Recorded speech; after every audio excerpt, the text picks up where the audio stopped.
Nine. Position 1, position 2.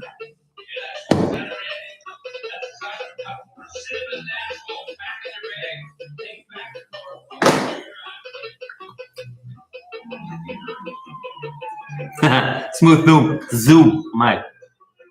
Yeah, I can't talk English with my gum in my mouth. Looks like that. Smooth zoom. Yeah, I got this Insta360 Link. It's like a 4K webcam. Is that music? Is that annoying? Is that way too loud? Actually, got like this thing, and it does all kind of weird stuff. And it's got like free positioning. I got a couple of positions. I can also like turn it around or something. I don't know. See that? But yeah, still have to learn some stuff about like live streaming. I was like artificial intelligence follows my head. Look at that. Can do a lot more stuff, like if you move your fingers or something like that, recognize that, and this should be zooming in and out, but it's not doing that. And this should be a whiteboard, also not working, and waving is something, or I have no idea. Seriously, I have no idea. Yeah, the gum was pretty bad. It's how do you call these things? These jawbreakers. Yeah, I was eating jawbreakers. Really sorry about that. Quality good? Yeah. So still testing some stuff out. Still have to get like a green screen, and I've seen that a lot of YouTubers have like those blue lights in the back, and then some lighting here. I have no idea how all that shit works, but you know. Why don't you show the Jimny anymore? Whoa, wait a second. The Jimny is coming. We're gonna turn down the TV because I'm watching Trailer Park Boys. And also this music, because I got some pretty crazy ass music in the back. It's actually pretty, for some reason I got this song in my head all day. It's like a stupid TikTok, and I download it and I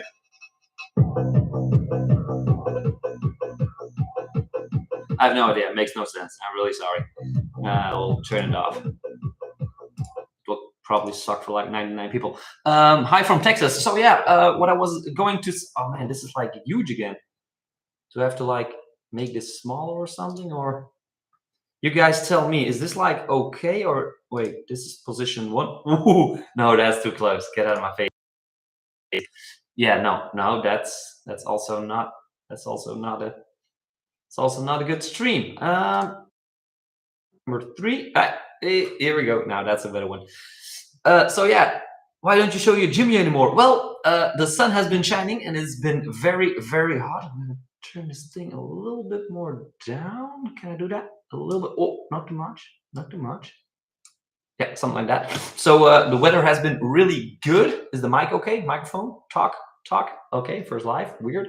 So yeah, the sun has been shining. It's been very hot lately where I live in shitty ass Belgium. So I've been riding my motorcycle a lot. And some of you guys probably know that yeah, I got caught doing a wheelie and shit like that. Yeah, big long story.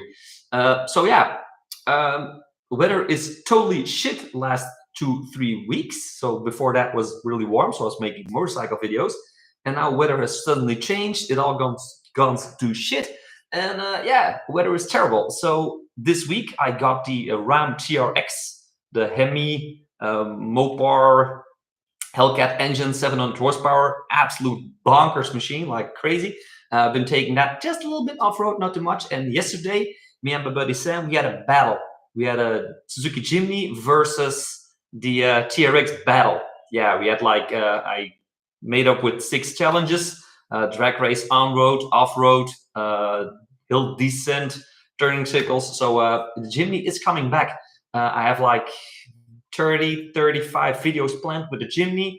Goes from camping to McDonald's to whatever. That's coming all this winter. So it's coming. But you know, I just moved into this other place, the other garage, and the other house is still being rented out. It still needs to be rented, and I have no idea where to start first. And then they gave me like a TRX, and I was like, yeah, I'm making content with the TRX on a daily basis. So still gotta figure out how the how all of this actually works. Quality is nice. Want to show Jimmy anymore? Hello, Smokey. Hello, Chen Mark. Heartbreak? What do you mean heartbreak? Sorry about that. Hello from Texas. I really wish I could visit America one day, and I will. I promise you, I will. How was the gas test day at Horensberg? Is that called Horensberg? I thought it was just called like the race park in Genk or something. It was pretty awesome. Really a fun day that day. First time riding on the track with a Supermoto, with the 700 Gas Supermoto. So Gas now has the Supermoto and the big Enduro, like the Husqvarna 701 and the KTM 700 series. So the big Enduro ones, 1-cylinder. Gas, of course, and Gas now also has those models. But the fun part about the Gas test day was that I registered myself at one group, at an empty group. So I was like, yeah, you can get private training from Alex van den Broek. He's the 12 times trial champion of the Netherlands. So he can give you some private lessons if you're alone in the group. Good idea of me. And then there was like this big guy. I got him on Instagram now. He does also motorcycle training lessons. And it was like, yeah, we're going to take the big Enduro for a ride. It's just you and me. We're going to take it to the highway. We're going to take it around town. We're going to do some off-roading with it. It's about a 45-minute ride. I was like, yeah, fine. So I get on the bike following this dude, a photographer from Gas was there. And he was like, hey, we're going to go to the road and we're going to do some pictures. You want to have some pictures taken? I was like, yeah, but you know, it wasn't like my first 10 meters on a Gas 701 on an Enduro bike. So I just got on, turned traction control off, as I always do, tried to pop some wheelies, almost crashed it. And then we went for a 45-minute ride around town, freeway, you name it, kind of speeding. I was just wheeling all the time, wheeling like crazy. And that leader, the guy in front of me, was like really coming back and looking at me, and I was passing him and popping wheelies again. We got back and was like, yeah, you like the motorcycle? I was like, dude, it's awesome. Now suddenly I think he also is subscribed to my channel now, and his grandson also. And his grandson came over to me and was like, yeah, hey, you had fun with my granddad and this and that. Yeah, he's 40. He's been a police officer for 40 years.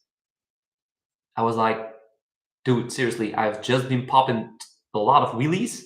You've just been doing some off-road where you probably shouldn't have been. Second, now you're telling me that the guy in front of me that is showing me the way is actually a police officer. And this guy was looking at me like, but I'm a very open-minded police officer. I was like, yeah, right. So I got pretty, I had to scratch my head a couple of times at the Gas test day event. So yeah, that was really good times. You are a real human, yeah. How about damn apples? Yes, I actually am. Is it left-handed or right-handed? Wait, you mean a motorcycle? Yeah, no, probably. You mean the TRX? The TRX is everything I drive is most of the time is like a left-handed thingy. Wait, there is no way. Yeah, well, there's way. There is way, no problem. KTM 890 versus Yamaha Tenere. Yeah, I have not been riding the Tenere yet because, of course, it's a really competition. But I know for a fact if you want a really good, solid off-road based machine, 890. Like Chris Birch, now my buddy Gregory Gordine from Gregory Gordine Off-Road. He's at this moment, they are at the KTM event. I should actually also be at the KTM event, but I kind of forgot that my family, my wife and my kid and my mother-in-law have gone to Disneyland this weekend. And I had no idea, I kind of forgot. So they were still have to watch my dogs and feed my dogs. So I totally forgot they were going to Disneyland. So yeah, probably going to the KTM Adventure Show tomorrow, maybe also go live. I'm not really sure.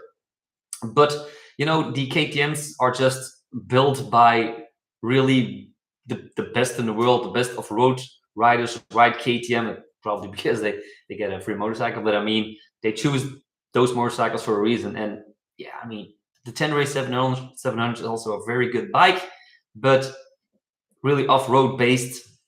If you want some, good stuff, I would go for the KTM by sure.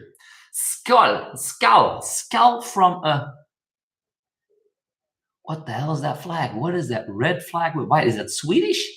Swedish flag? I'm bad at flags. I was really bad in school. I do not have a degree or something. I didn't went to school very long. I went baking bread at night, making some money. MC Gink, yes, was MC Gink. Would you do 1,000 miles on a GS or a KTM? That's a hard one.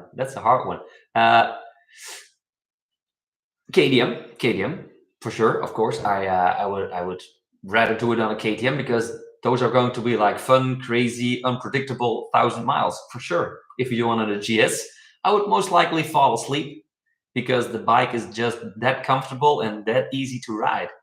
And what I noticed with the GS, if you're doing a little bit more higher speeds and you start taking corners, it's not that bad. But if you do single tracks and you have the GS with the lower gravity cylinders, with the boxer engines lower to the ground, that bike's like really easy to turn around. It just does not want to fall over. It's really weird experience. But I mean, pardon me, I just had some French fries and a sausage. Now, but if you have a KTM, it is way easier to flick around from left to right. And that's my opinion.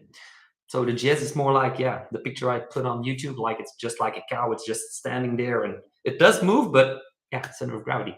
But 1,000 miles, I would go for the KTM. Way more intense. Grüße aus der Schweiz. Dude, what the hell is this? Germany? Where are all these German people come from? Is that Austrian? No idea.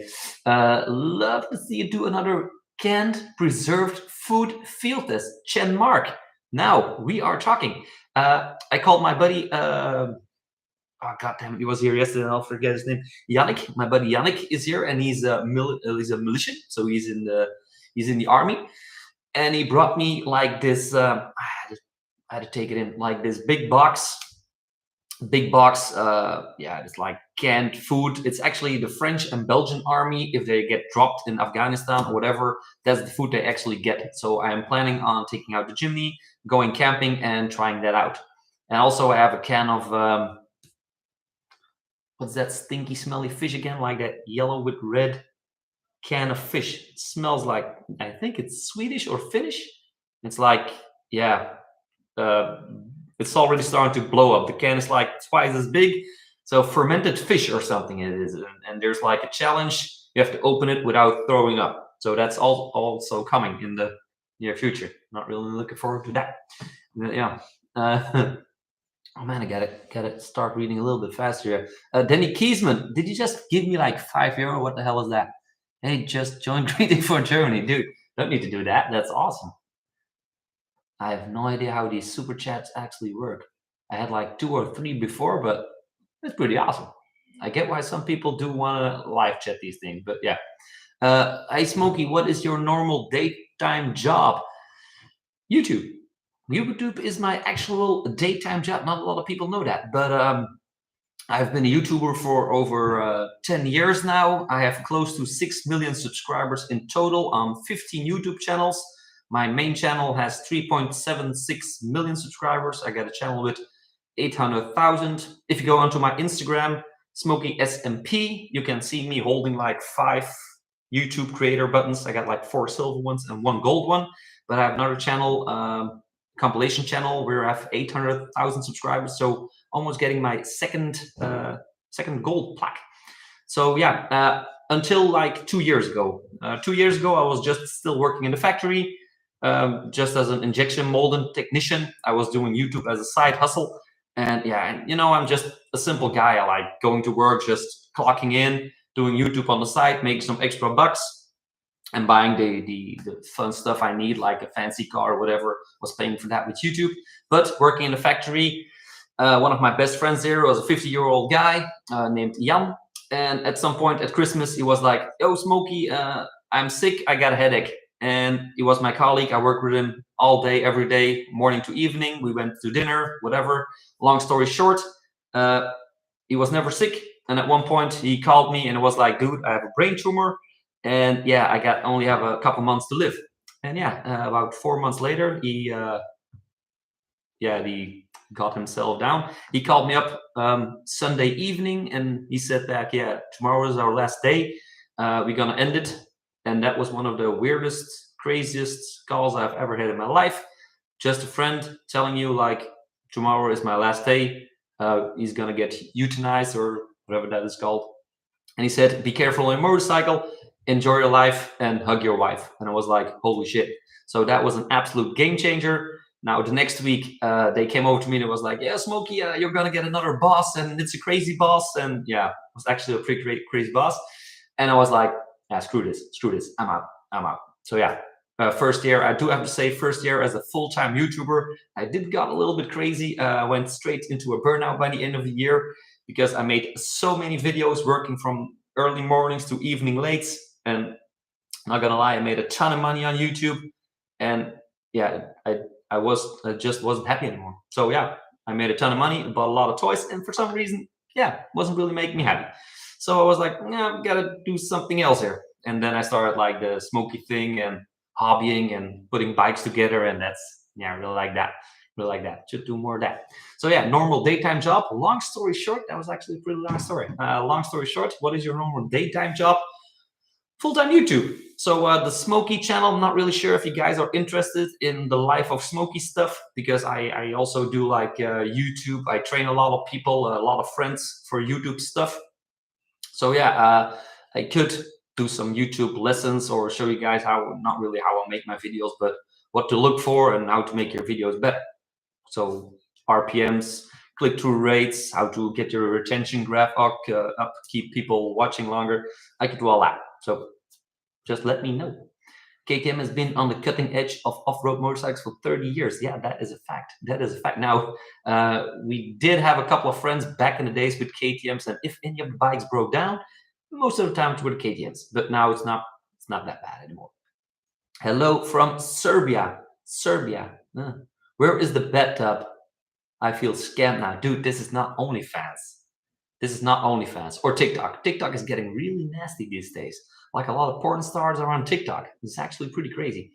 But yeah, OnlyFans. Well, I mean, there's like a lot of money to be made with OnlyFans. You do not have to like show your dick or show your wife. I don't know. Not really sure how OnlyFans work, but I know there's some people that do make a lot of money with showing. Wait, there is a lot of people who are.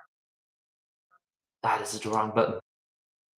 There are a lot of people showing off their dick and making a lot of money. The Zoom button, did it wrong. Zoom button is actually working pretty fine. And this should also work. When I make an L and I do something like that, it should zoom in and out. It did it earlier today, but turns out it doesn't anymore. Where's the bathtub? So yeah, diversity channel. Hey, Smokey from Kenya. Holy crap! They got like rhinoceros and like all kinds of animals that could probably eat you when you're sleeping.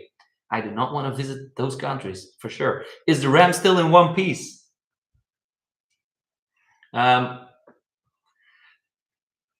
I can't really tell. I can't really say a lot about that. Um, but no, I have to be honest. I'm a really honest guy. It's not. Yeah, I might not put a big dent in it, but please don't tell anybody. But I did put a dent in it. Weird. It went really weird, but I don't want to talk or not gonna talk about it. Yeah, it was not really my own fault. I was not really right. I wasn't really driving it. I was just telling like to my friend, yeah, yes, come down the mountain, and something happened, and we got a big dent. Maybe not. I don't know. It's not coming online. It's not coming on YouTube. But yeah, there is. It's not. Yeah, I feel really bad about it. I feel actually kind of shit about it because it's a 140,000 euro car, and yeah, it's my first Ram, and yeah, I always hope that I can return in one piece, but it's not happening. Do you play piano? Yeah. Fun fact: no, yes, no. I love music and I love piano. A couple years ago, I bought this thing. It's like it's a Yamaha. Oh crap! It's a Yamaha. No, that's a bad thing. So yeah, it's a Yamaha, uh, and I learned myself to play some of the. I think it was like yeah, I was drinking wine. When I started drinking wine, playing piano went a lot easier.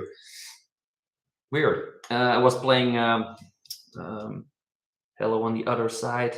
Was that fat blonde girl, flat blonde? Can't remember her name. Really famous, really famous. So I started playing on the sound, and yeah, I could play like one song. It's like 2 3 years ago, but I just put it back here. My kid is like jamming the damn thing. I wish he started playing it so I could listen to some more music, but it's just jamming it like a real 4-year-old. So it makes no sense. Oh damn! I have to go. I have to go do my thing faster. Dus waarom doe je play piano? Koen Verlooy, alles kan. Steady back, Smokey. Thanks, Koentje. Amigo. Where is the Subaru? Yeah, I bought the Subaru because of my friends. My friends could not come with me with the Jimny because Suzuki Jimny only has like one seat in it, and I have like my two best friends I want to take them with me. So I bought the Subaru, and I wanted to put like really greasy fat tires on it and turn it into an off-road monster. So I can put my friends in there, and they also have a car to drive with me together with my Jimny. When it gets stuck, I have to get it out and things like that. But yeah, I mean motorcycles, other cars, like I said, a lot of YouTube channels, and then the Subaru came extra. Moving to this other house, my head is like exploding. So Subaru might be coming in the future. I have no idea. Where can I buy that jacket? This is an original KTM jacket. This is not coming from AliExpress, if I think. It's like a KTM shop, ktmshop.nl. I think I got it from that place. Hey maat, vertel even over je rijbewijs. Yeah, my driver's license. No, that is a funny and a long story. I still have to make a video about my really good experience in the Netherlands and in Belgium and getting caught by the police while popping a wheelie. Something not that I'm not really sure if I can say I'm proud of that, but yeah, yeah, I still have to explain that in a dedicated video. It's awkward. It's really awkward. Little teaser: I do still have my driver's license. I do still have it. So they did not. Yeah, it was really weird. Do I have a lot of messages? Yeah, maybe later on tonight. I'll in a couple of minutes or something. I'll I'll discuss the driver license. Me popping wheelies and getting caught. If anybody else really wants to know that, yeah, I might tell it. A life road trip you want to do? Where would you like to go, and with which bike? A small bike, a funny bike, a Honda CT 125, like it, or a Honda Motra, like the really old, small 50, 70 cc's mopeds. I would love to do something like in America. I've never been in America, and I would love to do that, but I'm really scared of, yeah, I'm not really scared of heights, more of like width. That doesn't make any sense, right? But you know, I'm kind of scared of like countries where you sleep in a tent and a bear could come and eat you, or you get like raped by a cougar or something. I don't know, but like America and the TAT, the Trans American Trail, from the left to the right or the right to the left. Now that would be an awesome road trip. Not a road trip, an off-road trip. Road trips, gotta do off-road. Way better. How's the court case going for the wheelie? This is the second one asking for the court case for the wheelie. So I do think I might need to do some explanation later on about the court case. Yeah. What's the best bike you have ever ridden? Super Duke R. Yeah, that's hard to say. Nah. I mean, road fun wheelies, spending 2-3 hours on the bike, having a blast, getting myself almost nearly killed for about 10 times. Super Duke R by far. Then the BMW S1000RR or the Suzuki GSX-R 1000, as I owned one. Those high revving, high RPMs, loud exhaust, 14,000 RPM race machines. They are just a blast, but they will kill you even faster as a naked bike. Those are also really good. But I do have to say, as a compromise for like everything, like really fast, popping wheelies at even 120, 60 miles an hour, popping wheelies with ease, take it everywhere, jump it over a ditch, go into the woods. Super Adventure 1290, Super Adventure, that thing, Super Adventure R. That thing is like totally bananas and will cost you a driver's license. For sure. We'll get into that in a second. If I catch up with all the questions here. If you guys stop asking questions, if you guys just stop asking questions, I can actually explain about the the driver license court stuff. Do next year, me and my mate are driving to Turkey. Care to join the trip? Yeah, like I said, I want to do those things, but with the kid and my dogs, and I can't really leave the house for like more than maybe a week. I like to be back at 5 for lunch at this moment. Thanks for the insight in your life. Welcome, Mark. Love your videos. Thanks, dude. Wat vind je van de nieuwe Lambo Street Fighter X Lambo? Street Fighter X Lambo. Oh, Street Fighter. Yeah, the Ducati has made another one. That's right. Yeah, it looks awesome. I actually really looks awesome. Really like the Lambo Ducati collaborations. What's your thought about the China Lonkin CF Moto engines of KTM 790, 890?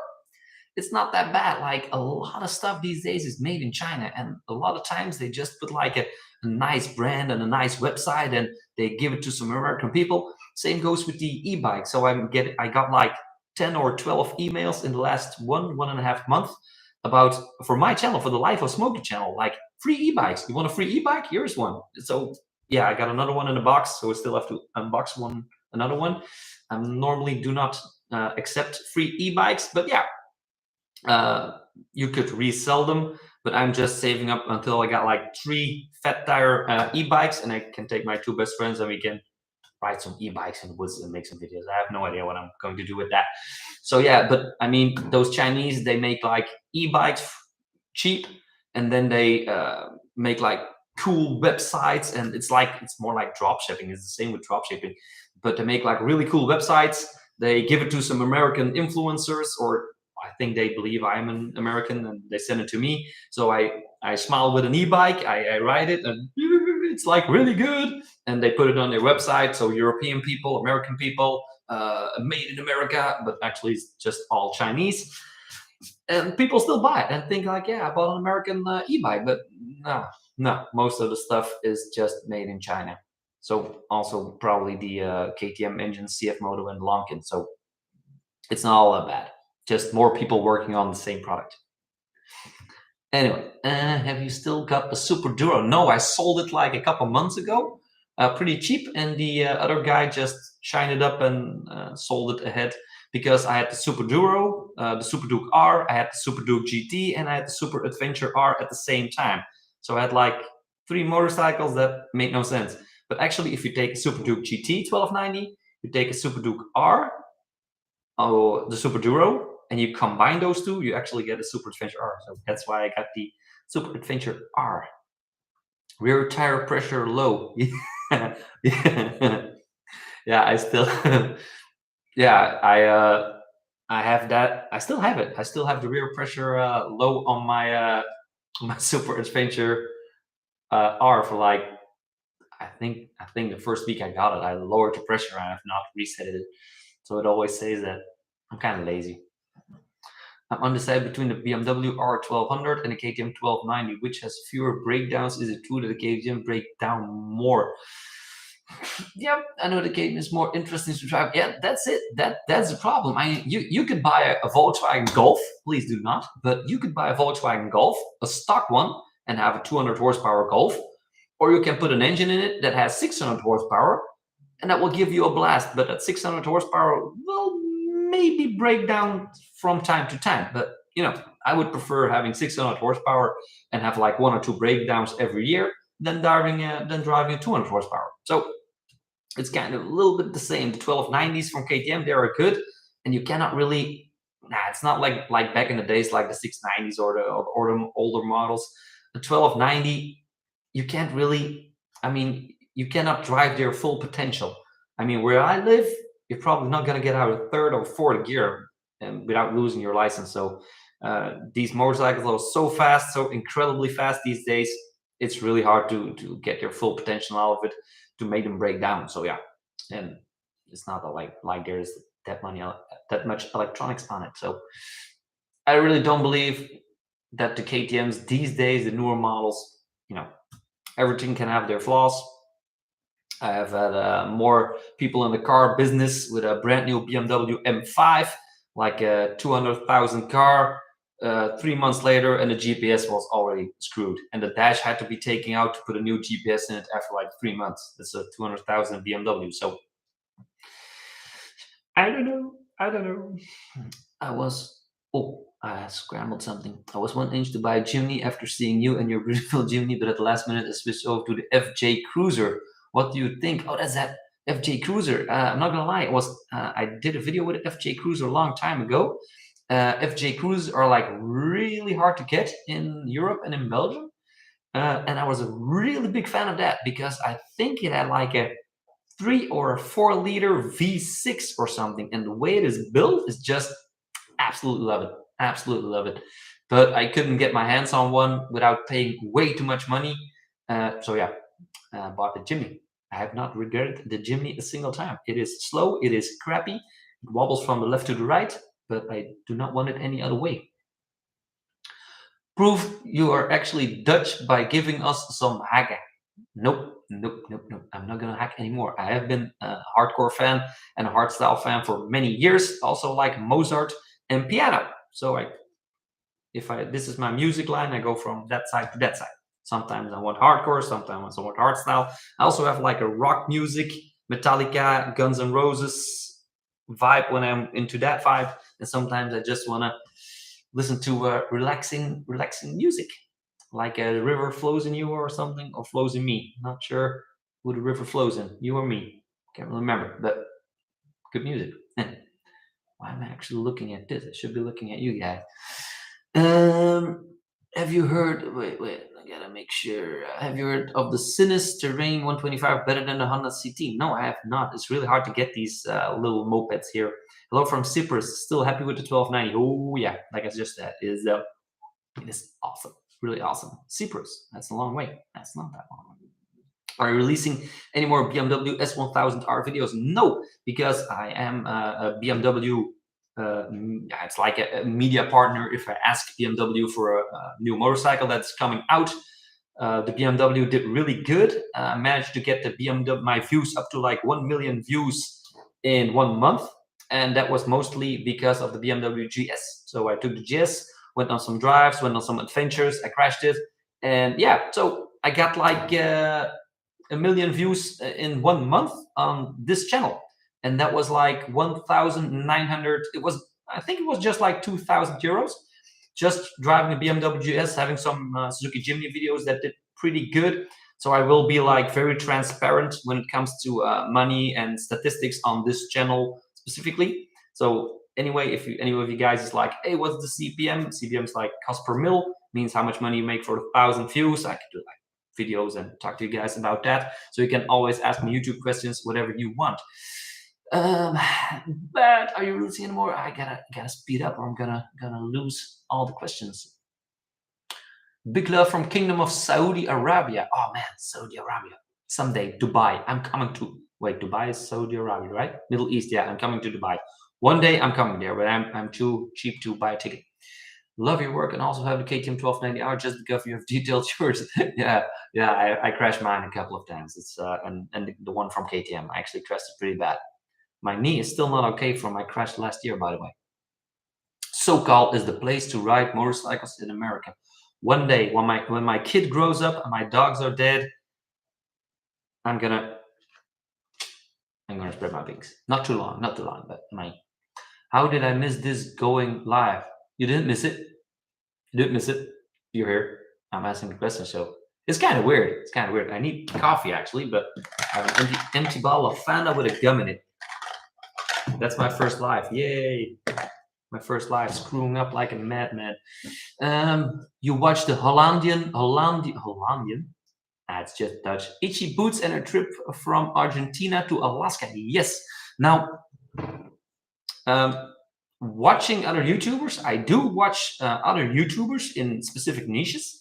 If I, for example, want to start another YouTube channel, I go out looking for the viral videos, as I did with the motorcycle business I'm doing now. I look for the best videos in niche. So when I do adventure, if I want to do adventure videos and stuff like that, I go and watch Itchy Butcher channel, and I pick out her most viral videos that had like the most views. And this works for like every channel, every niche, every whatever you want to do. And these days, YouTube actually upgraded.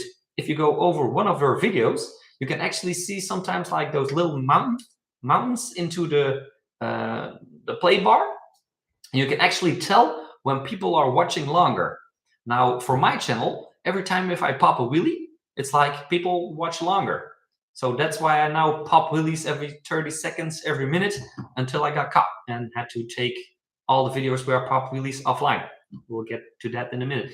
But I gotta say, I think she was like really high, like I think 8 million or 10 million views a month last month. And I do not want to spoil it for her how much money that is, but I can say, yeah, it's more than most people make in a whole year that she's making in a month.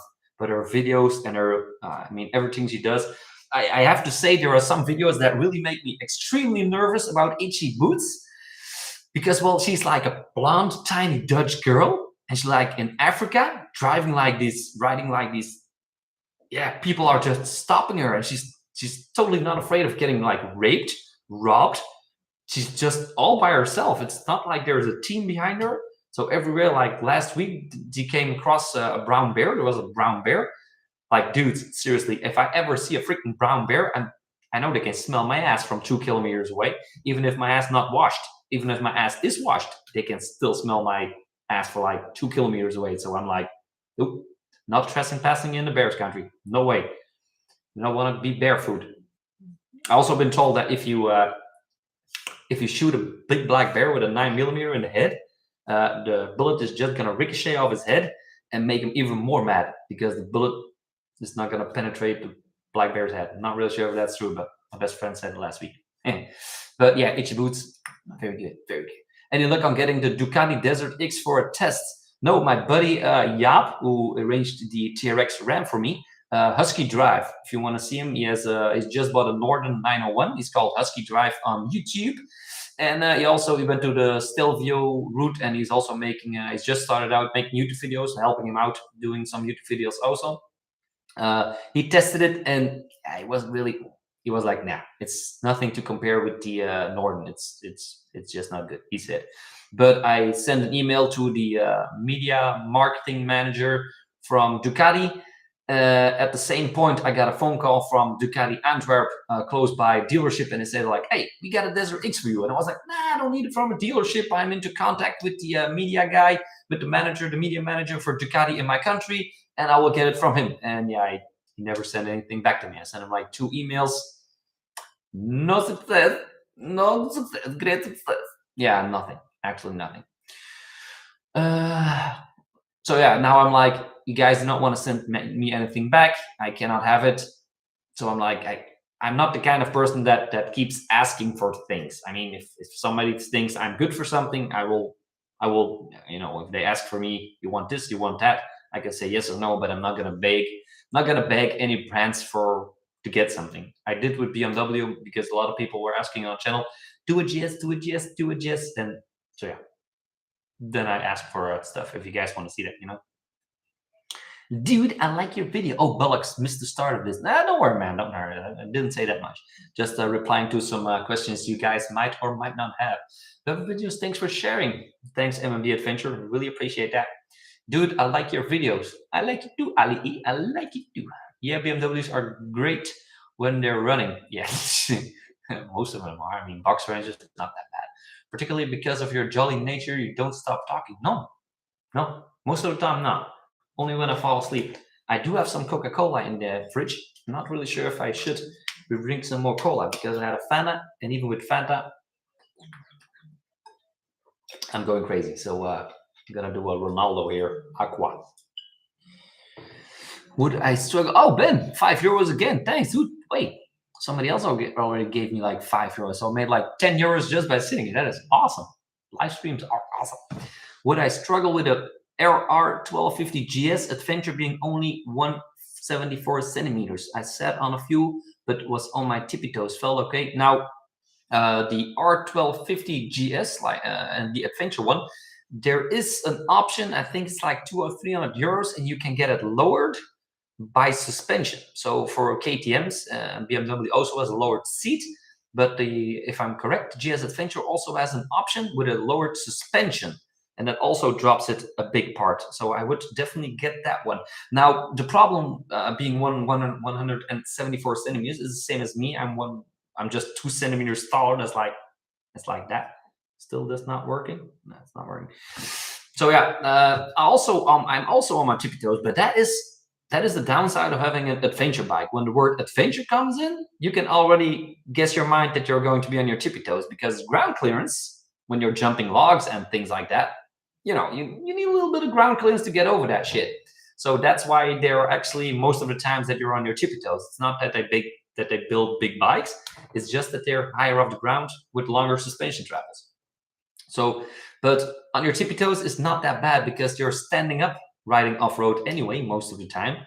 So only when you fall down, yeah, it's gonna suck a little bit. But I mean, you wouldn't struggle that hard unless you get. It depends. It depends. Really depends on the ground. If you're just like, we're gonna do some off-road trailing and nothing spectacular, but if you really want to get into some really adventurous stuff, or you're gonna take some friends or take a long rope to get you out of some trouble or get you up some mountains.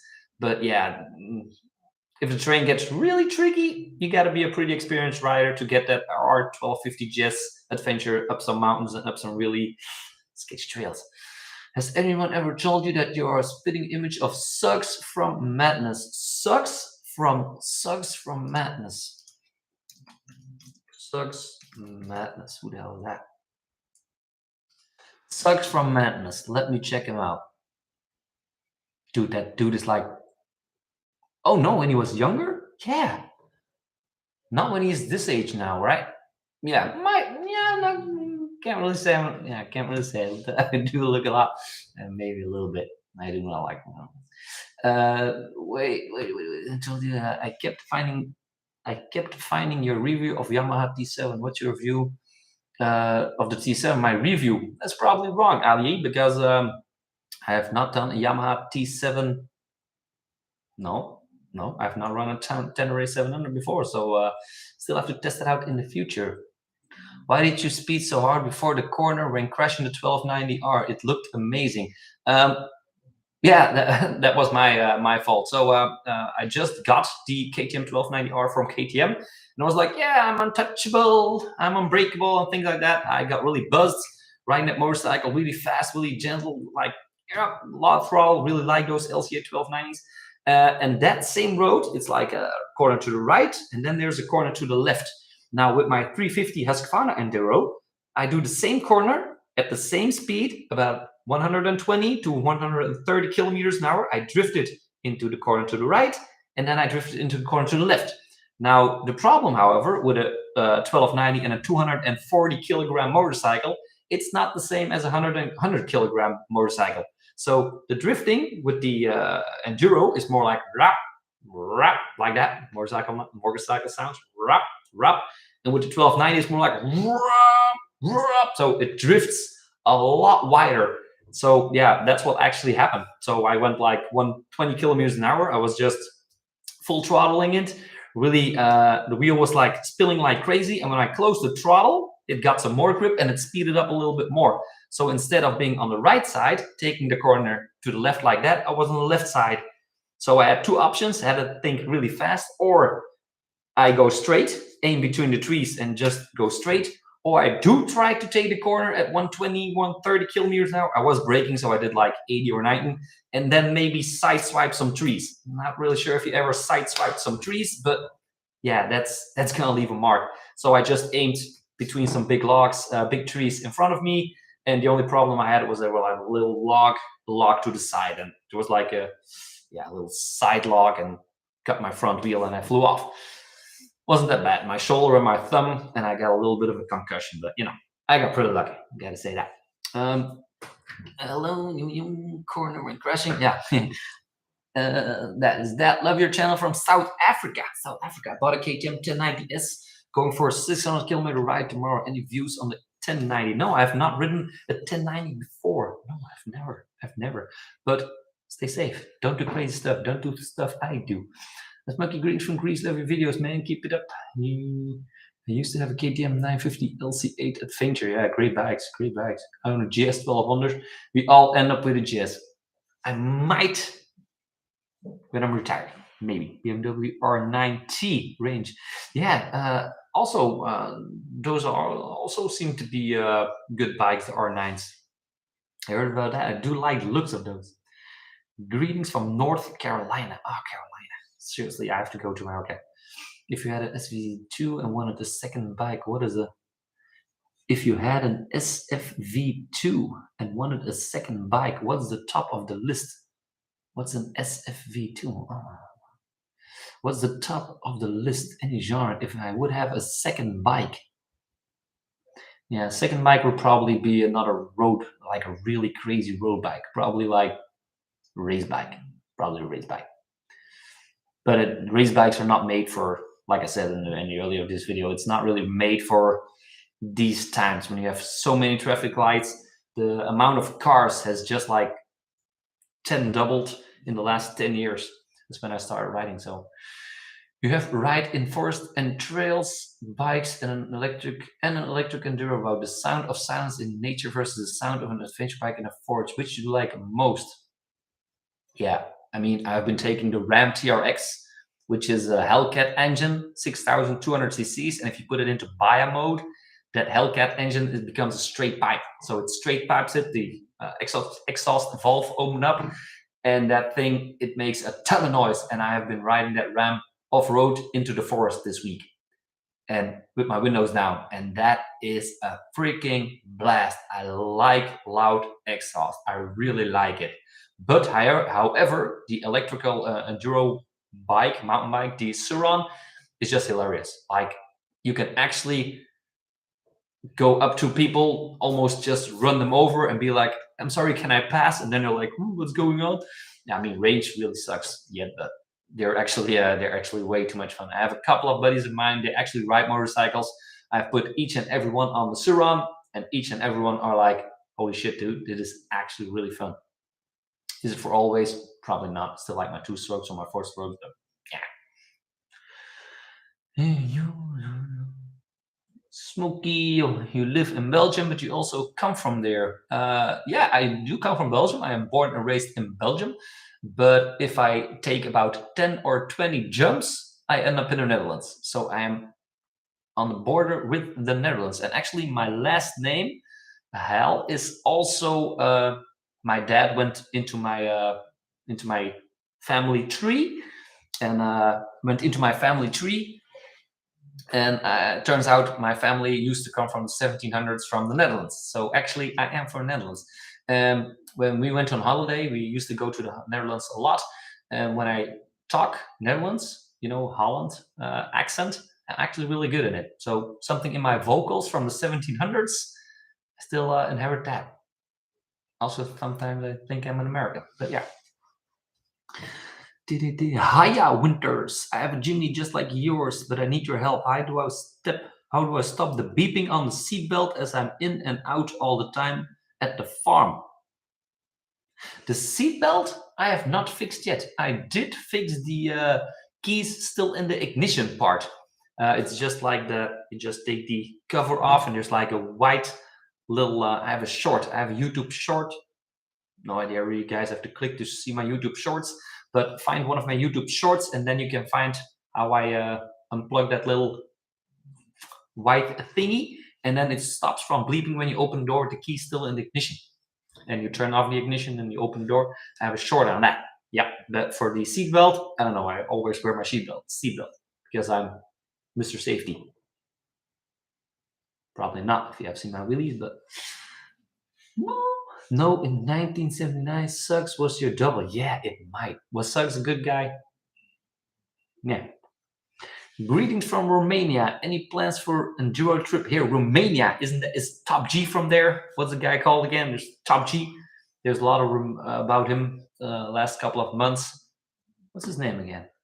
I forgot. Top G with his Bugatti. Oh, my mind is like way too tired. Didn't get a lot of sleep yesterday. But yeah, no, I'm not planning on Romanian enduro trips anytime soon. I saw that the TRX had Leia Autos number plate frames. I work there sometimes there as a vacation job. Let me know if you need anything else. Yeah. It's an official demo car from AEC, the big importer of Dodge and Ram and Stellantis group. But it was looked for before I got it, and before I got it from Trail, it was at Leia, so they checked it out. It came from France, from the motocross event or something. So Leia Autos actually checked it out if it was all okay. Good place to work. Tiger 900 Rally. I have not been riding the Tiger 900 Rally. I've been hearing more about the Tiger. The Husky 701. Yeah, I've seen that, and I took it for a little spin at the dealer a long time ago. And yeah, I mean, supermotos are fun if you're into like short rides, wheelies, like really crazy rides. Yeah, you should get a supermoto. But I don't really like the supermoto world because it's not my style. I'm more of the longer. I want to leave in the morning, get back at the evening, or spend 2 or 3 days on a motorcycle. And supermotos is just short fun to get you around. To get you around the church and lose your license doing wheelies. Yeah. Americans only know one thing about Belgium: waffles and French fries. But they say from French, but it's not. It's not. And chocolate. Belgium chocolate. And shitty government, like really shitty government. People there are like freaking dumb, incredibly dumb. Yeah, I get Dutch blood. Orange. Hey, Smokey, love from India. Sucks was a global icon. That is good. What do you do for a living? YouTube. Full-time YouTube. You should have. Emiliano Carballo. Dude, you should have been here at the start of this video. I explained a ton of my life. And I'm actually a full-time YouTuber. I've been on YouTube for 10 years. Last 2 years. Wait, if I do this, something. Look at that. See that? Oh no, I now turn it on. Oh no, wait. Did you guys see that? If I make this move, my camera turns blue and it does something. Now can I do this now? Nah, I'm screwed.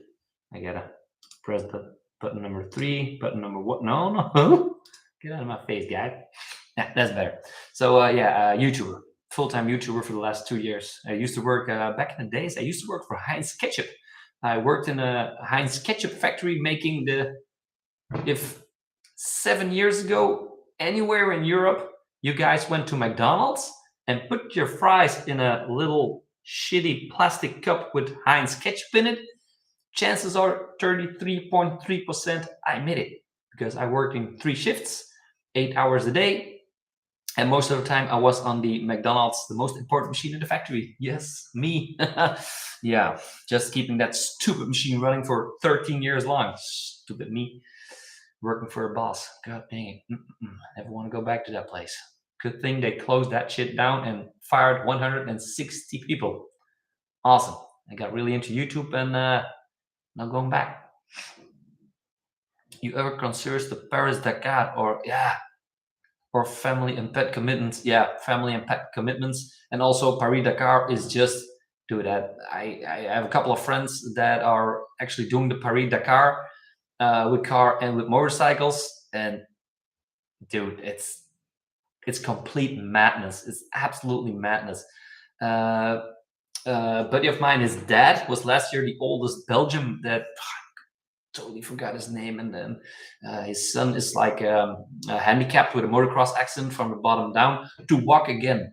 Walter, his name is Walter Roelands. Yeah, that's him. That's him. That's him. You gotta Walter Roelands to walk again. That thing I typed there, that's his name. Axel Roelands is his son. He's a friend of mine. Walter Roelands to walk again. He probably will do the cat again. Last year I followed him. He's the oldest guy. He's like 65 years old on a rally bike, and he actually finished. He's one of the oldest ever to finish the Dakar. And it was like 9 or 10 in the evening. It was like starting to get really cold. He just finished one of the races, and then he still had to do like 200 kilometers back to his travac or something it's called, where they actually sleep. So really late. At one point, I think it even was like 12 or 1 at night, and he still had to do 200 kilometers back to his tent. At 3 at night, he came there. He had to eat, drink, sleep, get his bike ready and shit like that. And at 7 or 8 o'clock, he had to get back up and do another 400 or 500 kilometer ride.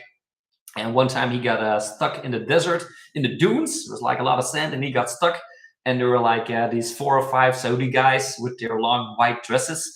And they were like, we'll come and help push. We'll come and help push. And they started pushing Walter when he was full throttling it.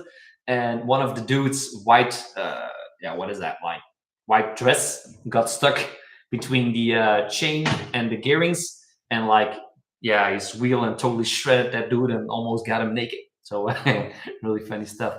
But of course, he had to pull the wheel down because half of his dress was stuck into Walter's wheel.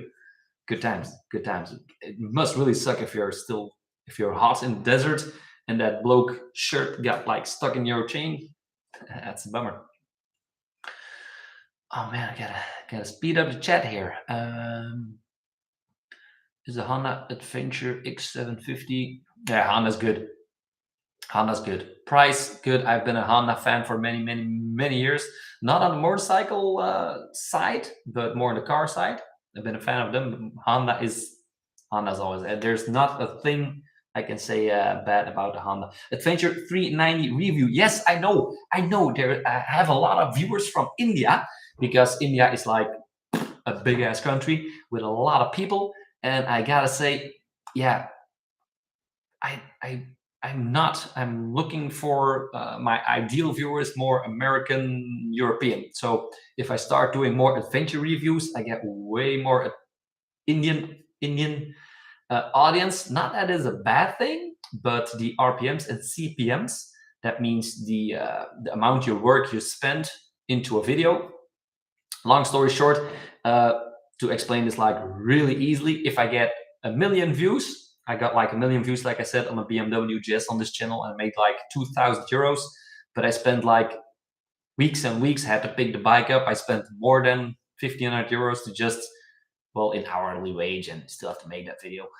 But if I had that 1 million views only in India, I would probably get like, let's say 50 euros, like $50 if I get 1 million views in India.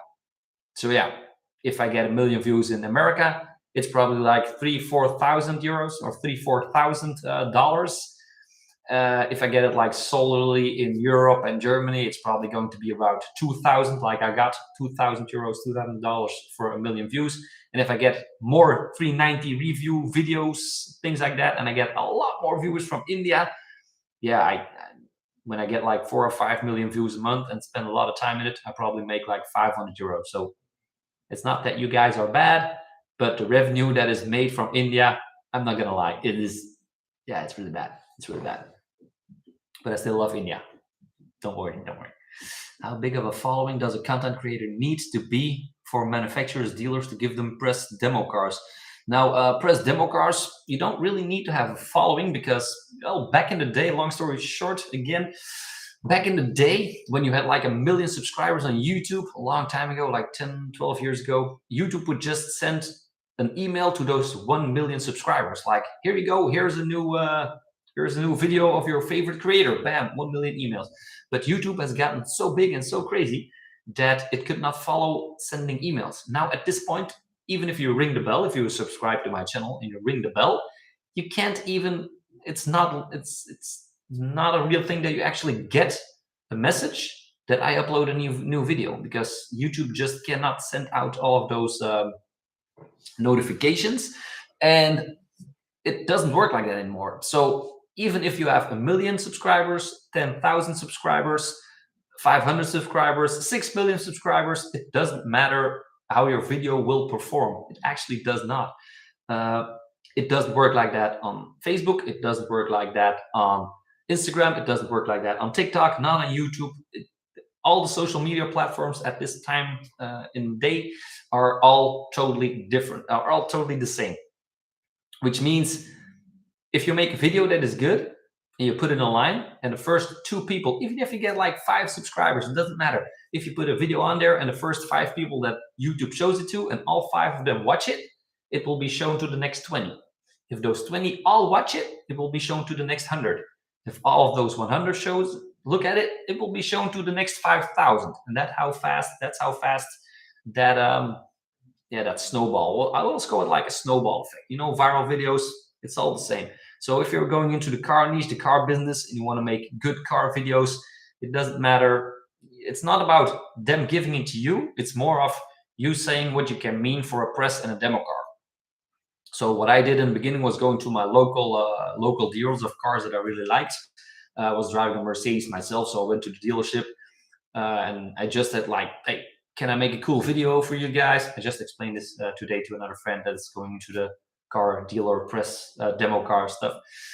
And I just said like, yo, just go into the dealership, say, can I have a car? Even if it's just here on a parking lot, can I take some cool pictures of it? Can I make a video of it? And when you start making a video of it, later on, you get into contact with them again. And at one point, they're going to tell you, just take it. I know a good place around the corner here. I know a good place over there. And you start making videos for the small dealership. And then you just ask like, who is the bigger brand? So the brand manager from the dealership. Above that one is the general brand manager from the country.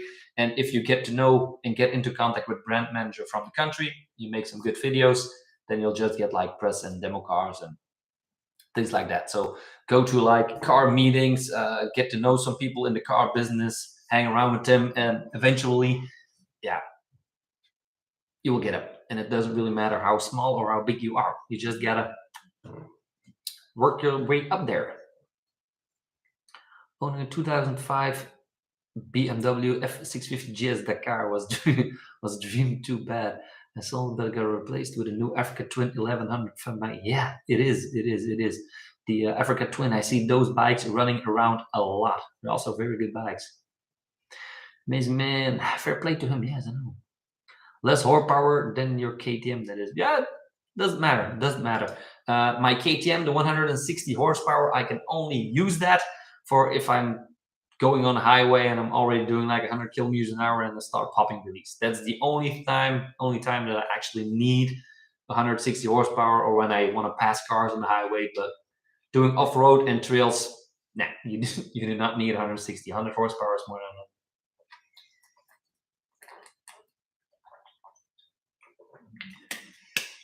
When you're looking to do a new Jimny video, last one you did was back in January. Yeah, weather started getting good. The sun started shining. I started moving. I started working on a lot of other stuff.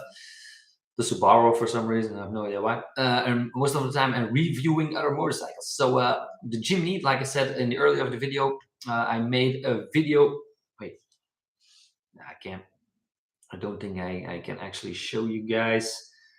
Let me. Nah, I can't really show you guys probably on the phone. Can I? Nah. That's what we made yesterday. Can I show you guys that?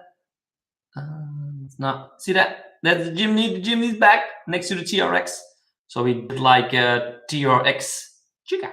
So we did like a TRX versus the Jimny challenge. So the Jimny is coming back. I got like I said earlier, like 30 or 35 videos planned, not in my head, but on my phone, that are all scripted, that I still have to make. But yeah, still have to make other videos for the other YouTube channels because this channel is not paying the bills just yet. Maybe hopefully in the future I can entertain and talk to you guys and pay my bills like that, something like that. But it's a lot of work. It's not like just the most motorcycles I've picked up now, the gas money that I paid for that, the time that I spend, sometimes 2-3 days making reviews and things like that. If those videos get like 50,000 views, I lose a lot of money. So still have to maintain my other YouTube channels while slightly growing this one, slightly. So yeah, Jimny videos, they are coming, do not worry. Ooit meet up bij de motorcare, yeah. They asked me in the beginning, like KTM, and do they break down a lot? And I have like a lot of KTMs, and I have never had any of them break down, so I do not have to be at my dealer a lot.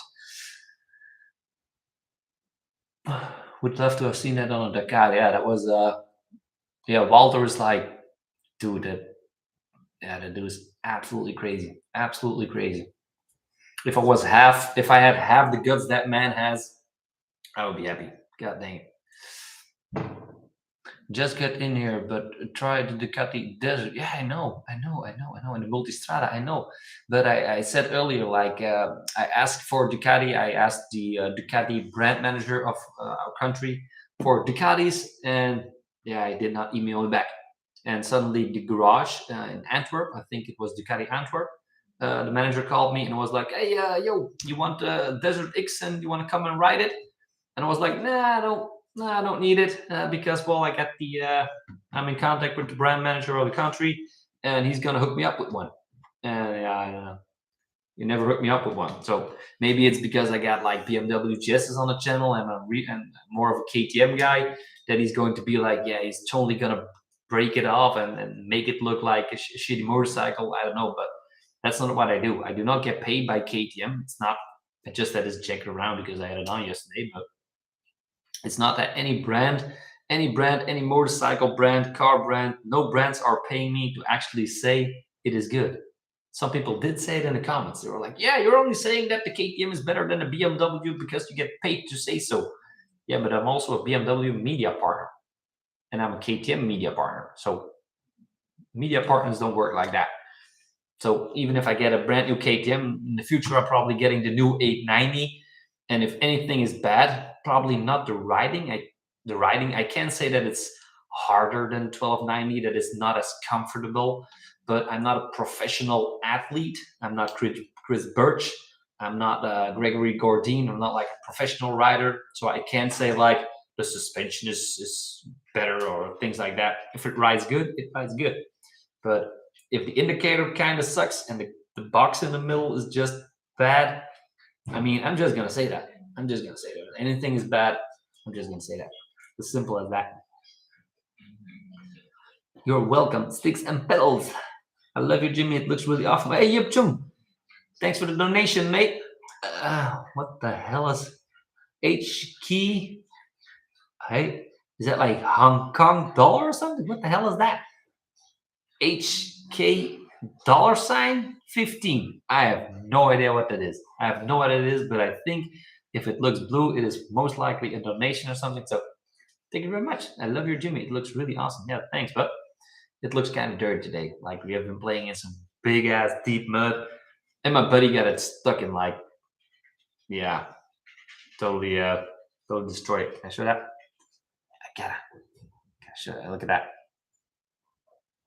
No, it's just way too light. Maybe what if I darken it up? Can I do it like that? Oh, that's better. Look at that. So yeah, we got Jimmy in the mud yesterday. So Jimmy is getting back. It is very muddy. It is very dirty today. What is that? Have you ever rode a KTM Super Enduro or R900? No, I have not ride that before. Tesla Model S and X plate cars with the yoke are coming to Belgium in 2-3 months. With the yoke? What's yoke? Are you gonna do a test drive? Now the Tesla Tesla model. Tesla is, I'm not really sure what it is, but I don't see myself as an influencer or whatever like that. But I've been told that you have to be like some kind of influencer and be in good contact with Tesla to actually get cars from Tesla. I would love to be a media guy for Tesla. That if Tesla has something new and they give me a call and like, hey, come over. But I mean, it's not really for my channel. I'm more like the off-road adventure, motorcycle, Jimny, dirt bikes, stuff like that. And the electric motorcycles, yeah, get it. Yeah, they're pushing us to be electric. So yeah, sometimes I do electrical motorcycles or electrical cars, but that would be more for the supercar Smokey channel where I do car reviews and car videos. But I kind of quit that. It was way too much work, and I got some cars that were fun to drive, but making videos of some of the cars were like, yeah, yeah. The internal combustion engine isn't going anywhere. It's here to stay. EVs are a pipe dream. Now, I'm really glad that actually some people do actually get that, because I know this is just a phase and a government scam, as they have been doing for the last 1,000 years, and now it is all about the Green Deal and the environment this and the environment that. And we, the people, the working class that are driving cars, are the problem of global warming. The people with cars are the reason why other world countries are getting flooded and why the glaciers in the South Pole are shrinking. That's most likely now the problem of people driving cars, but that's what they're paying the most attention to. Dude, I have been in the harbor for so many times that the boats that are actually just laying there in the harbor getting filled up, it's the emissions what that boat produces is, yeah, nah, and the factories in some other countries. And the biggest bullshit of them all, I mean, global warming. It's about global warming is like, in my opinion, is the earth. It's the earth. It's not just our country, it's not just Europe. It's like, yeah, we have to stop global warming. But now what they do, they actually let us Europeans buy new electrical cars because they are better for the environment.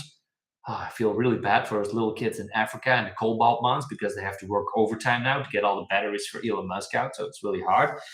But the cars, if I go to the harbor, I showed you guys before on the right, there's like a ton, a hundred or two or 300 cars on a daily basis that are just going to Africa. In Europe, they are dirty. They are bad for emissions. We cannot have them here because of the Green Deal and we have to pay a lot of taxes for it. But they just ship them to Africa and they live the rest of their lives over there. So I'm like, what is it? So global warming is only like in Europe. If they actually do care and it wouldn't be all about the money, they would actually destroy the cars and not send them anywhere else on the planet. Makes no sense. Makes absolutely no sense. And I've also been told that an American company is spending $300 million, 300 million euros in hydrogen plant. So Toyota, a friend of mine took a Toyota for a drive a couple of weeks ago, and it was like running on hydrogen, water, stuff, whatever you guys want to call it.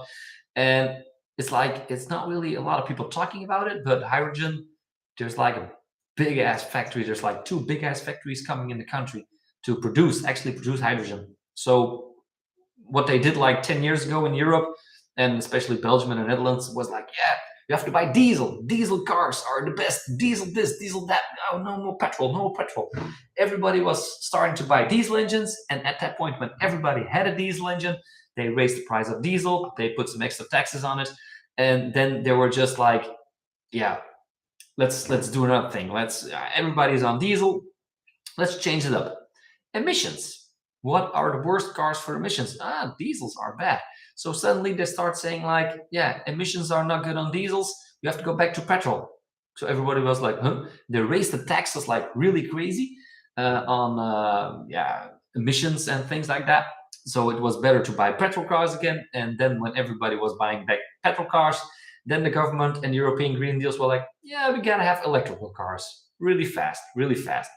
Makes no sense. So now everybody's going to electrical cars, but because of the energy prices and electric and gas prices are like towering so high, it is really expensive to ride or drive electric. Yeah, now suddenly hydrogen factories are getting out of the ground, and there's Nah, there's something wrong. There's something wrong. I started rambling. I went too far with that one. Really pisses me off that my friends cannot pay their bills because of the government with their shitty Green Deal shit. That really pisses me off. If they cannot heat up their house because they cannot pay for it, yeah, that's a problem in my brain. The yoke steering wheel. Yoke steering wheel. Isn't that a steering wheel like that or something? Electrical driving is for at the fair. Yeah, I would not. I really do not want to have a carnival or fair attraction at this point. At this point in town, when at this point in time, I'm getting lazy, Nick. At this point in time, when electricity is that expensive, I do not. Plugs are for butts, dude. Dude, no, we have like 12-year-old watching my channel, so it's not. Evening Smokey, evening Stuart Dixon. I have come up to all of my questions and all of my things. That is awesome. Yeah, just like a plain steering wheel, but in a car. It's gonna be a hard one if you want to take it like that. Yeah, but Elon Musk is one of the. Yeah, that dude is just. It's like a 16-year-old child with a brain of like 10 inventors or something. That dude is absolutely smart as can be. But for some reason, I do believe he's weird. Elon Musk is just weird. I like him because of the things he does and the things he says, but I do think he's like kind of weird. Yeah, I wouldn't be amazed that he actually would run for president. And I do think that he might actually have a chance because, I mean, Americans have voted for a stumbling Biden. And as a Belgian, as a European, I can't really laugh because, we have like a king and a queen, and they get, what did the king of our country make? Like he gets 9 million or something a year. He gets like a ton of money. His garden is being taken care of. I'm like, kings and queens. Like, I'm not proud of. I'm not proud of that shit. I'm like, I do not want them to be the boss anymore. We do not have knights. We do not ride horses. Why do we still have a king and a queen if we do not ride horses? I mean, I just want to say, like, we have to go for that politician, and they will take care of the money, and they will make sure that everybody gets a heated house and money and food on their plate, and we want to vote for that people. I seriously couldn't care less about the whole king and queen system. Like, seriously, could not care about more. Just like plain no no. Then Gavin Newsom runs against him. I have no idea who Gavin Newsom is. Yeah, that's the problem with me. I spend so much time on researching YouTube and things I actually wanna make videos about. And when I'm not spending time on YouTube learning and doing all that kind of stuff, I just do things that are fun. I just can't look at people like soccer. Don't ask me any question about soccer, about who plays for what team or who's the best player. I know Ronaldo is a soccer player. That's probably the only guy I know, or maybe I can name like two or three more. Do not ask me one or two players from the Belgian team or the Netherlands. I've got no idea, seriously. Also, Formula One. I don't watch that because I love spending my time on other things on a freaking Sunday than laying out on the couch. And it's fine if you want to, but I'm not like that. I want to have fun myself. So if I got some spare time, I'm having fun and not just laying in front of the TV. And what's your Jimny doing? Yeah, like I said, Dane, like I said before, the Jimny videos are coming. We had a wait. Maybe I can show. Maybe I can show you guys a little part. Not really sure if you guys are going to see it. Of the T-Rex pulling the Jimny. We had a tug of war between the Suzuki Jimny. We put a rope on it to the toe of the 700 horsepower Hellcat TRX. Yes, and it. Oh man, did I delete it? No, I did. I did delete it, but I can go back into my deleted folder because I want to show you guys this. Not really sure if you guys can see it, but I hope you guys can. Yeah, that is not. That's the T-Rex, and that's probably Mini Jimmy. See that? Nah, that's all I can show you guys. So yeah, that was. Oh, one more. Not sure if you guys can hear that, but it's a drag race between the Jimny and the T-Rex yesterday.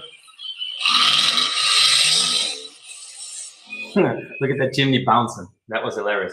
So yeah, we got a drag race. We got a tug of war coming between the Suzuki Jimny and the TRX. We did that video yesterday. I've been working on that today. It's gonna be a good one. I spent all day today, like about 8-9 hours.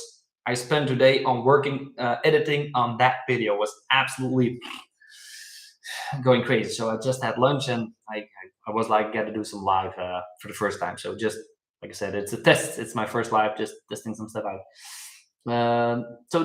Dane, that is actually what my Jimny is doing. It is very dirty standing outside in rain right now because we had a blast with it. And also 70% of my clutch is gone because I was pulling that T-Rex so hard, but I couldn't budge it that I actually kind of blew up my clutch and it started a lot of smoke came under my hood, so I kind of destroyed my clutch for 70%. So I need a new clutch very soon in the Jimny. Kind of sucks.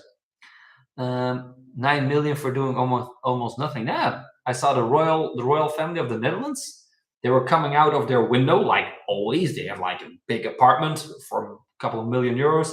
They open a window. The lady is like waving. That man is like Prince William or whatever he's called. Is like the people. And there's like that fat little daughter. He's also waving it to people, and you could just hear anybody just booing, and people saying with the oh man, it was so misplaced with the Queen of England. She died recently. Like I said, I don't even know what her name is, or now it's Prince Charles, Prince William, Prince Charles. I think it's now the king or something. And it was, at the funeral there was like one dude that was yelling like, how can you spend like 9 million on a freaking funeral if all of so many English people are having cold and cannot heat up your house? Aren't you what kind of a piece of shit are you? I was like, dude, that's not the time. It's mother, right? Yeah, it was mother is being buried. It's not really the perfect time to be like, you're spending way too much money. But I absolutely hate that shit. So they're spending like millions on funerals and setups and things like that. And maybe I'm a communist at that part, but way too many people are having cold. A lot of people cannot pay for their food, cannot pay for their bills. And then you see like these politicians getting tons of money and the king and royalties getting tons of money. And I'm like, no. I can't. No. Can't see that. Heb je nog do you have a car channel? Yes, I still have Supercar Smokey. I was like, yeah, I want to be the next Supercar Blondie and things like that. So I, from time to time, when I work with Brabus, if my friends at Brabus invite me for an event, they invited me last month to an event, but I got a little bit too sick and I couldn't go, so kind of sucked. I would have gotten a couple of more car videos for Supercar Smokey, but I'm not. I'm just uploading there as a plan E or plan F. So on YouTube, it is important not to have. You do not want to have like 1 million subscribers this year. You gotta slightly build it up. You gotta check your analytics and build it up. So that's what I'm doing with Supercar Smokey. Is just silently growing. And at one point in time, maybe in a couple of weeks, months, and I'm like, I want to do more supercar videos. I can just like, spend some more time in the supercar world. But at this moment, I'm not. I mean, supercars, Lamborghini, I've driven Bentleys and Porsches, and it's fun. And Brabus events are, dude, oh god damn, like food's great, people's great. The Brabus scene is like really special. There's not a lot. There's like a handful of influencers over all the world that get invited to these events, and I'm one of them. And that's like, yeah, every time I come there, it's like an absolute dream.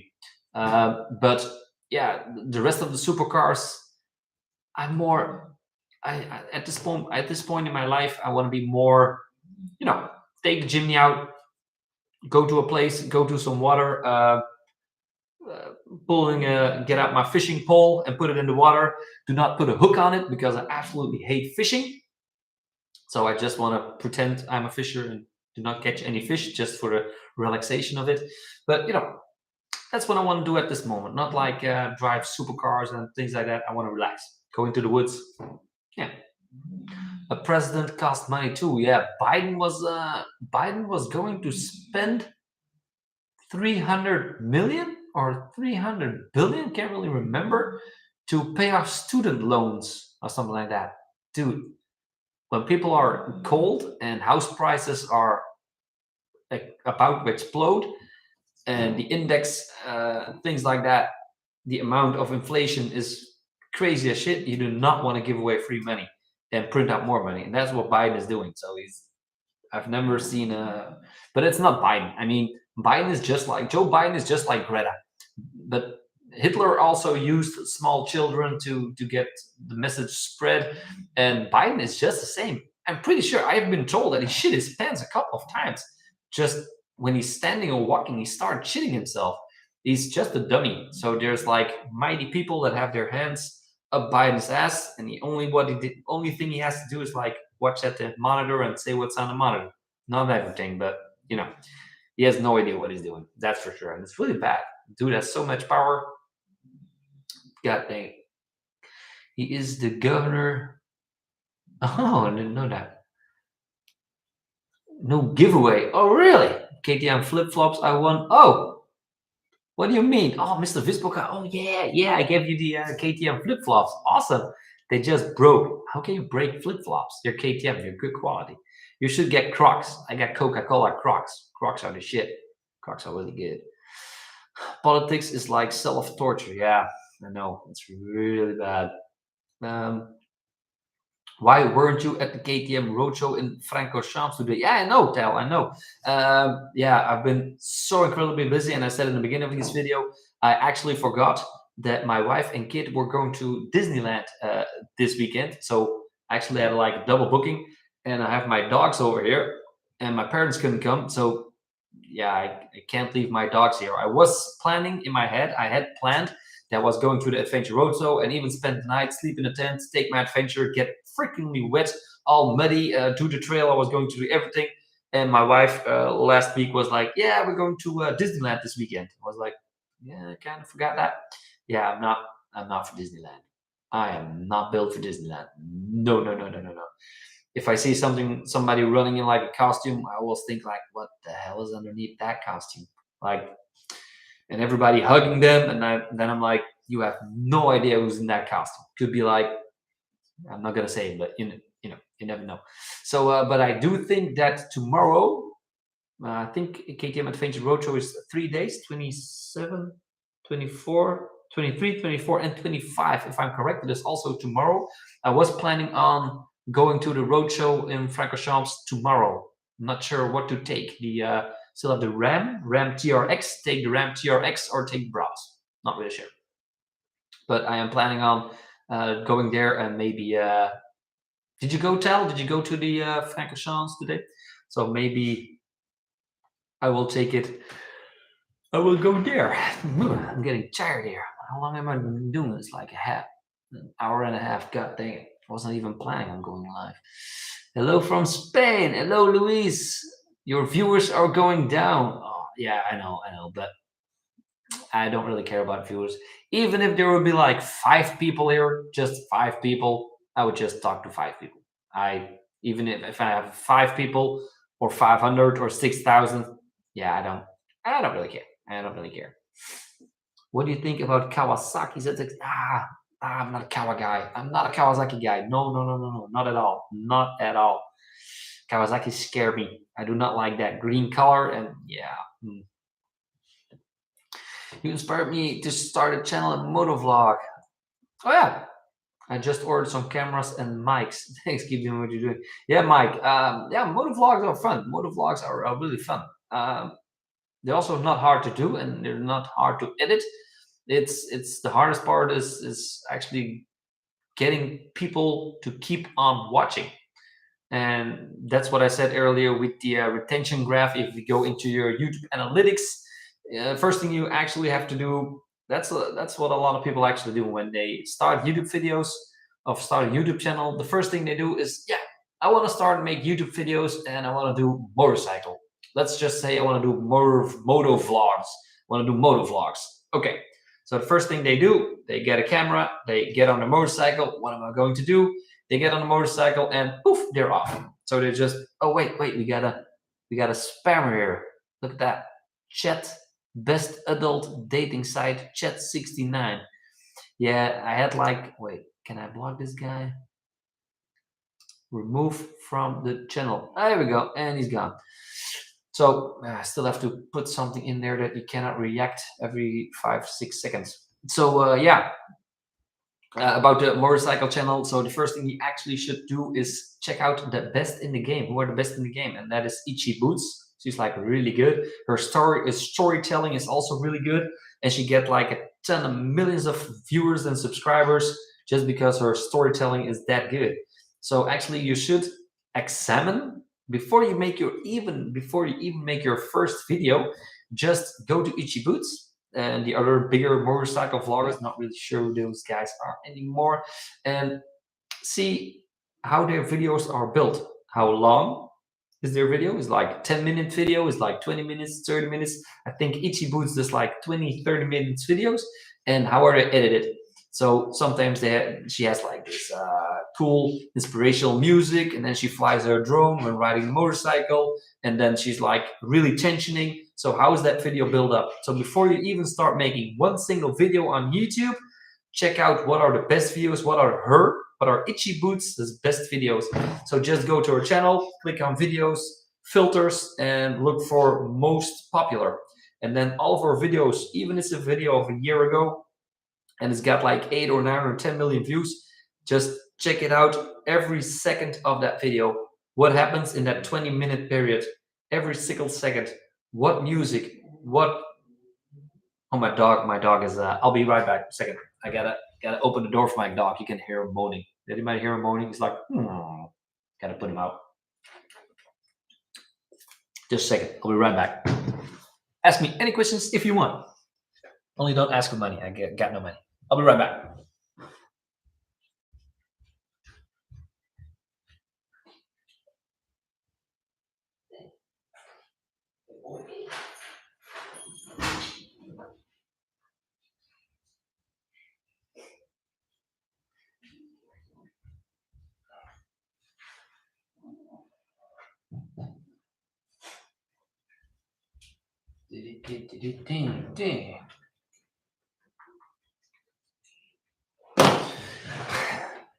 And I'm back out the door.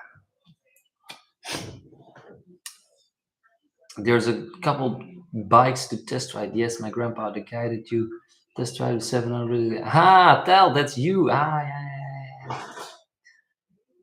Yeah, I know. Yeah, I'm really sorry. Like I said, I've been working all day on that goddamn RAM video because I really want to push out some more videos. But yeah, I've been spending so much time at the new house cleaning up the garage that I actually bought this Insta360 link, and was going to buy another computer and put it into the bigger garage so I can like clean up the garage and work inside my garage, work on motorcycles while talking to you guys. So answering questions and working on motorcycles in the background. That's actually what I'm testing out right now.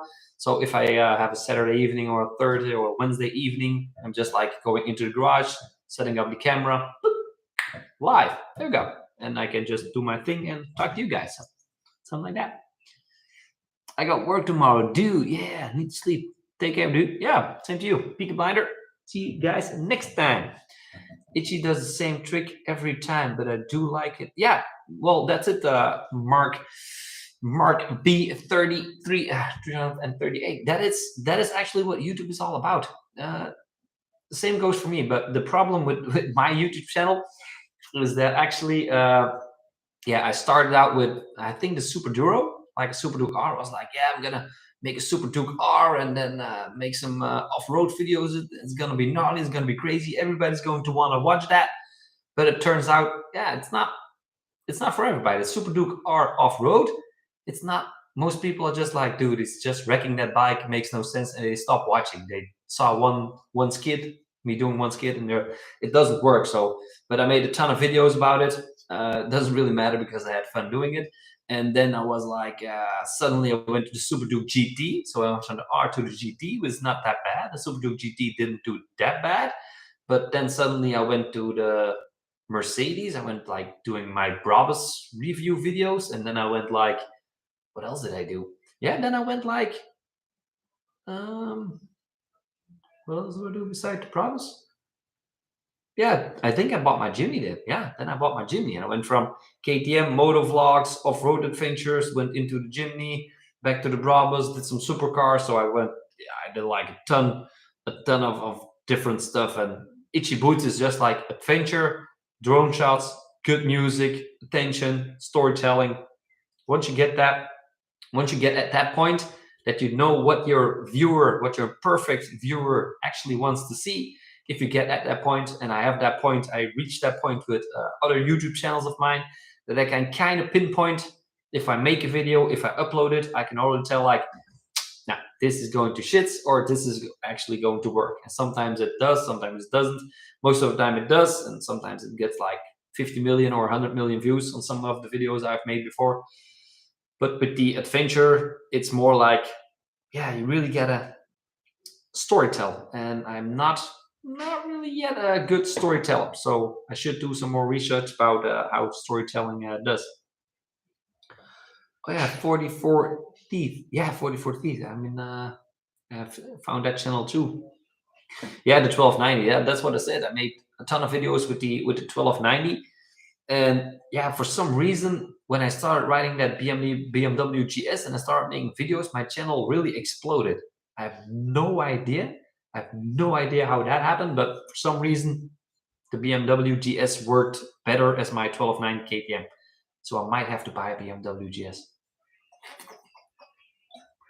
Not gonna do that. Not gonna do that. Don't worry. Not gonna do that. So yeah. When are we seeing more about the Jimny? Yeah, I said it before. I've been live too long. I should have said that before, and you guys should have been asking me questions before that I could answer one at a time.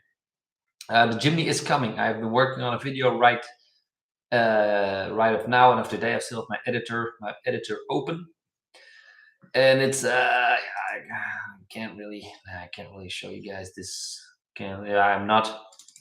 I'm not working with OBD or whatever it's called, so I can't really show you guys what is going on my screen right here. And I'm back. Yeah, I'm back. But yeah, I got the editor still open of me making a Jimny video versus the T-Rex. That video makes absolutely no sense, but I think it's going to be funny to see. So yeah, the Jimny is coming. There's a lot of Jimny coming. And the motorcycle. Yeah, they're going to check motorcycles. Well, it's more for was it for dealerships or something, or people that actually, or when you sell your bike, just like I don't really care. I think it's going to be a problem. I thought it was going to be a pretty basic motorcycle checkup yearly. It's going to be like, does your indicator work? Does your indicators work? Is your exhaust not too loud? And are your tires like worn out? I mean, a motorcycle is not really like a car. Suspension wise, I mean, if there is like oil leaking out of your forks and your tires are worn out and your brakes not really working that well, you should probably not be riding that motorcycle anyway. Now, the yearly checkups, a lot of people are like, yeah, my car, we have to go to a yearly checkup and it's a scam and they're asking 35 euros for absolutely nothing. And they gave me a red card and I cannot take my car on the road anymore and things like that. It's just, I used to hate it too, but I mean, it's for your own safety. The same, my dog's barking, and the same goes for a motorcycle. So I would love to take my super adventure there. And if that dude is like, dude, your suspension in the back is like totally to shits, it's like worn out, then I can be like, oh, thank you, actually saved my life, because and then pay the man some extra money because you get a red card and you have to come back and pay money again. But it's not going to be that bad. Now I do wish if that If that yearly checkup does come in Belgium or Netherlands, that like 1,000 Hell's Angels all come together and go to that checkup at the same time, like those big bad fat guys on big Harleys and like totally crazy motorcycles all end up at that motorcycle yearly checkup, and they're like, okay, check my motorcycle and you give me a red card, like all of them just together. That would be like, I would love that, absolutely love that. You manage to speak French. Oui, n'a pas de problème. Je parle un petit de français, mais ne pas trop bien, parce que je m'appelle Christophe. J'habite en Belgique, mais je ne préfère parler français. Yeah, I do speak a little bit French. If they drop me in France, I would probably get out, and I could buy a bread with some cheese. Un pain avec la fromage et un croissant avec la confiture. Ce n'est pas un problème. Et je suis un petit mal à la tête. I got a little bit of headache. French, I absolutely hate French. But I don't hate France. I don't hate the people, but I hate speaking French. I don't really like it.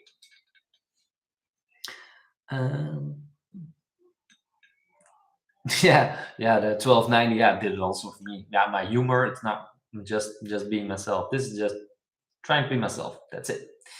BMW GS is their best-selling model. Always has been. Yeah, they sold 60,000 last year. I think BMW sold 60,000 BMW GSs last year alone. That is not sure how many KTM 1290s have been sold, but it's not going to be 60,000.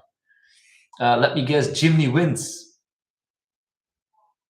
No, the Jimny does not win. Now I can't spoil it. I cannot spoil it. No. Yeah, we were going to do 8 challenges, but we had to stop at 6 challenges. Like I said before, I don't really want to talk about it, but I may or may not kind of destroyed the RAM. It may or may not be broken. So yeah, don't really want to talk about it. I feel really shit about it. But yeah, we had to stop at 6 challenges and didn't get to 8. Yeah.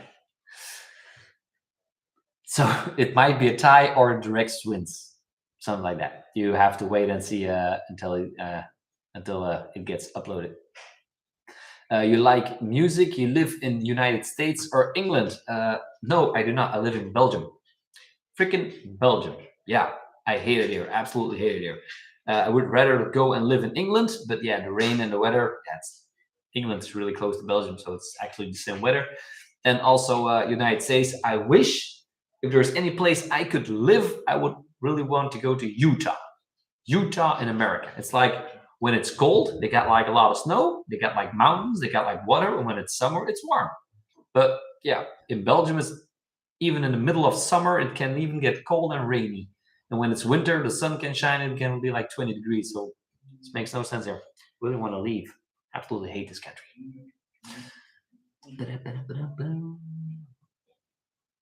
Greetings from Spain. It's got to be good weather in Spain. I hope everything is all right, Max. Where do you get that hoodie? Couldn't find it on KTM's website. No, it's I think it is KTM shop.nl or something like that. Can't really wait. Maybe if there's like a code. Sometimes there's like a code in here. Not really sure. Don't want to turn this into an OnlyFans and do a little bit of a nipple slip here. Show a little bit of a nipple. Do I get donations? Do I get more donations when I show a nipple? Do I? Nah, I'm not gonna. Dirty bastards. I'm not gonna show you guys a nipple. Made in China? Yeah. Made in China. I thought I bought this at the KTM web shop, but now I'm getting second thoughts. No, I did not. I bought this at the KTM web shop, but can't really remember which one it was. But like I said, somebody earlier said like, yeah, what do you think of Chinese motorcycles? And do it. Everything is like freakingly made in China, but the quality of this vest is pretty decent. So I know that although it is made in China, I can't find anything about it anymore. God dang it. Yeah, there's no number or nothing on it. So yeah, cannot find it. It's more like a hoodie jacket. Sorry. If I ever find it again and find out where it was, I will for sure tell you where or what. God damn it! I just can't get my vest back on. What's going on here? A little bit chilly here. I'm not gonna put up my heater. I know I can afford to heat up my house and get really warm, but I refuse to pay those assholes even more money. I really refuse it. So I rather have a little bit more cold, put on an extra jacket, than giving those fucking rich. Oh, can't. Is this bleeped? Probably not. Than giving those government electricity firms even more money. Freaking assholes. I'm not gonna do it. Electricity. God dang. Really makes me mad. Actually makes me mad. Engie is like our electricity provider. The first 6 months of this year, they made 6 billion euros in profit. First 6 months, 6 billion in profit, and people in Belgium cannot pay for their bills anymore. Yeah, that doesn't add up. Doesn't add up.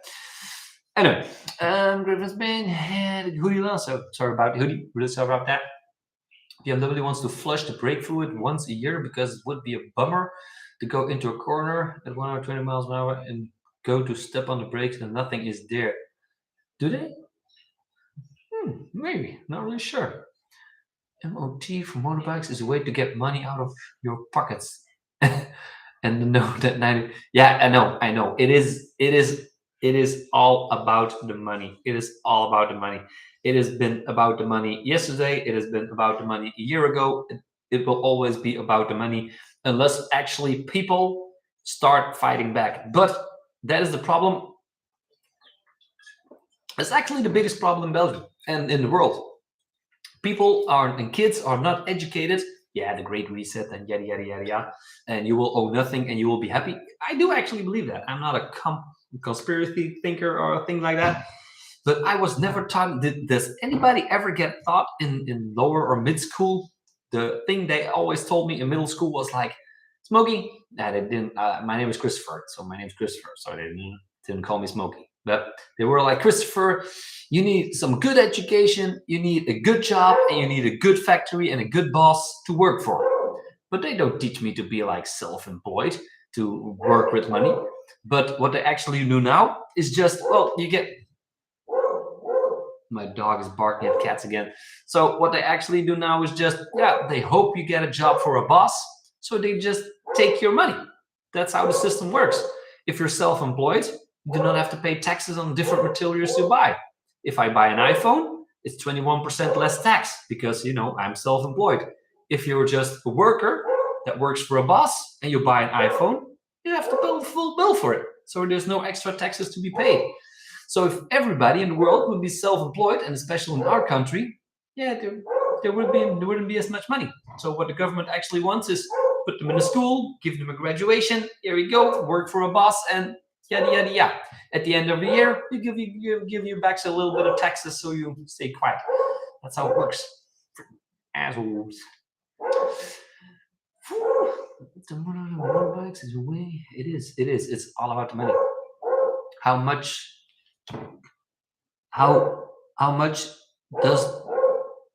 does the KTM cost?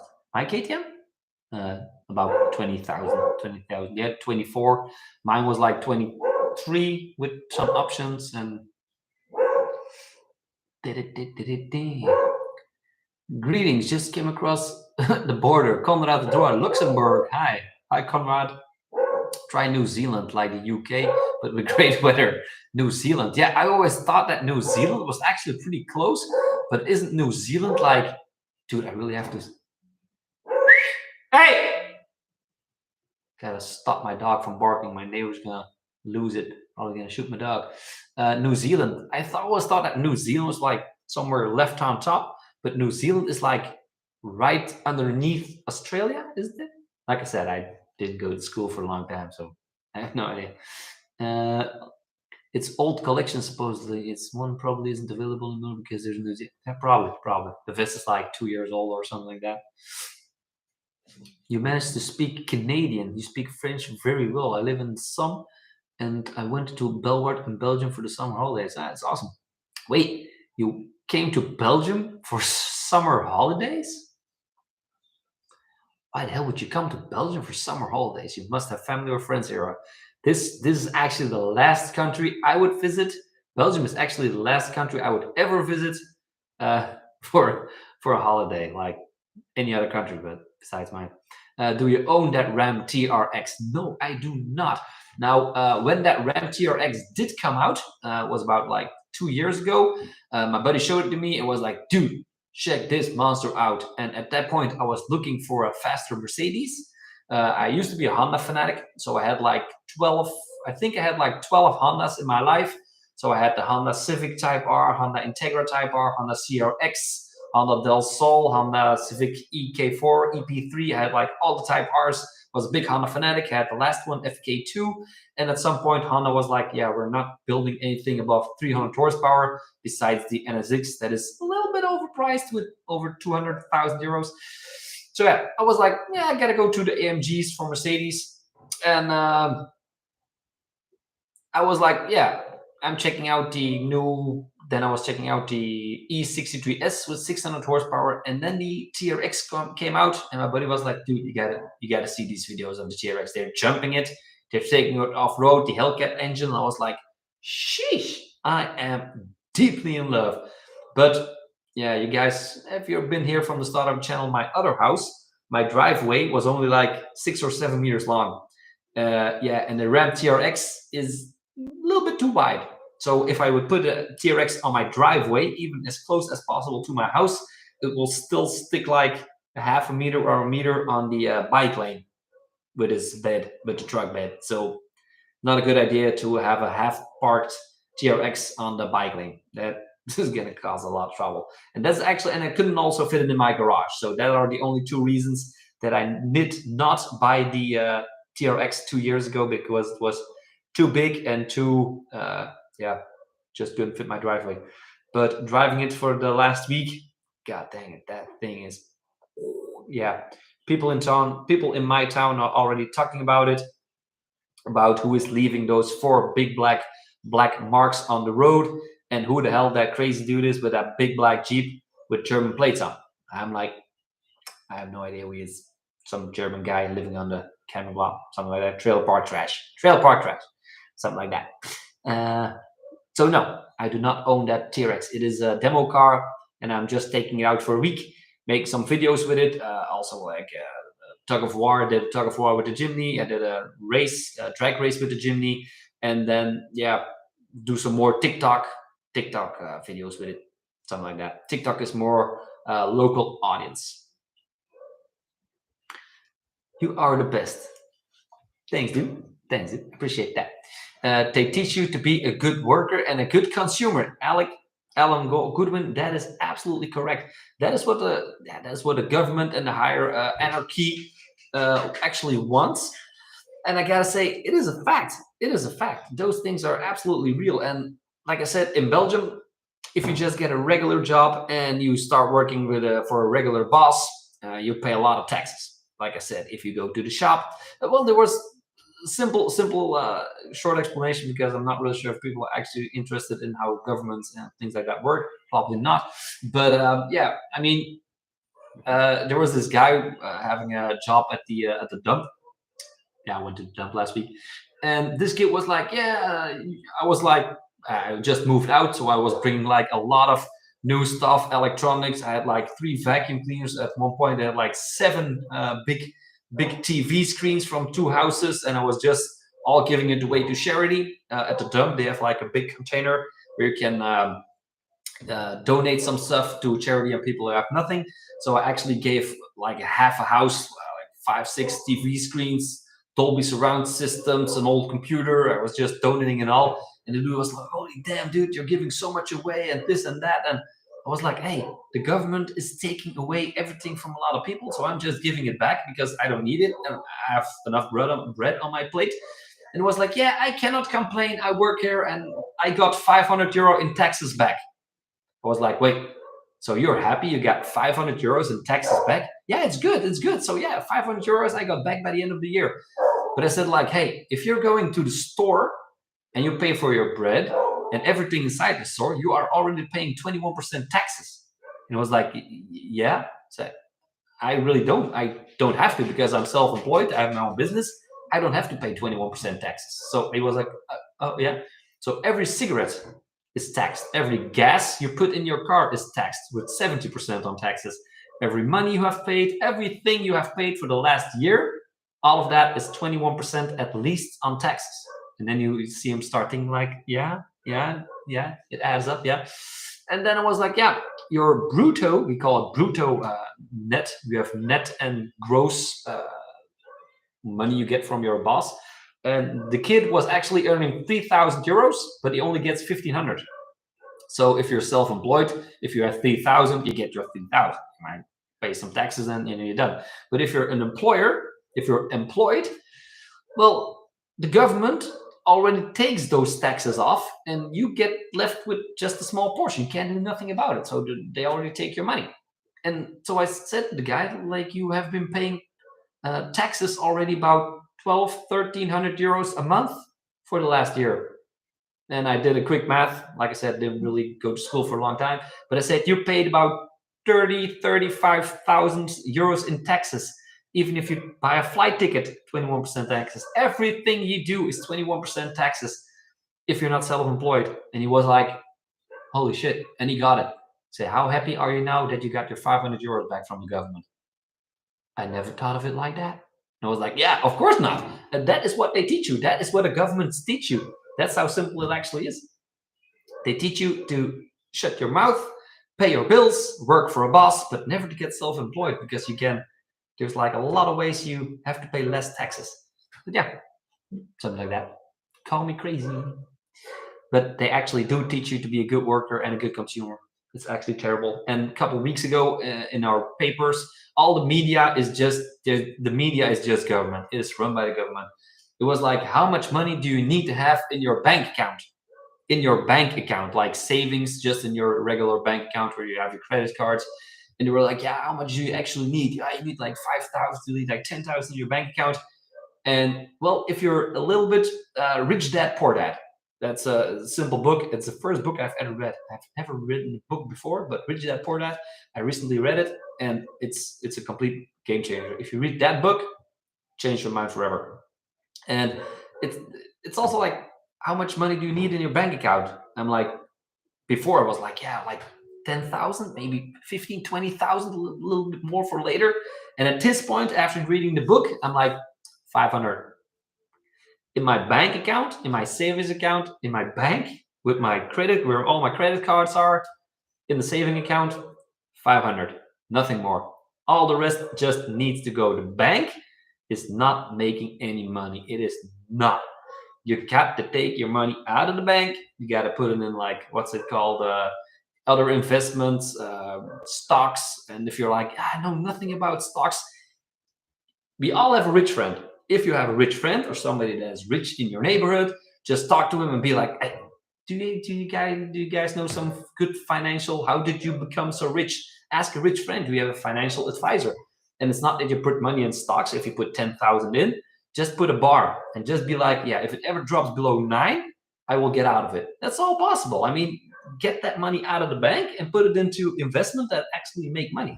That's what the book's all about. But a lot of people are just like, yeah, they have no idea what's all going on. So you gotta teach yourself a little bit better to be financially educated, because the government and the school is not going to do that for you. You will be poor, have nothing, and you will be happy.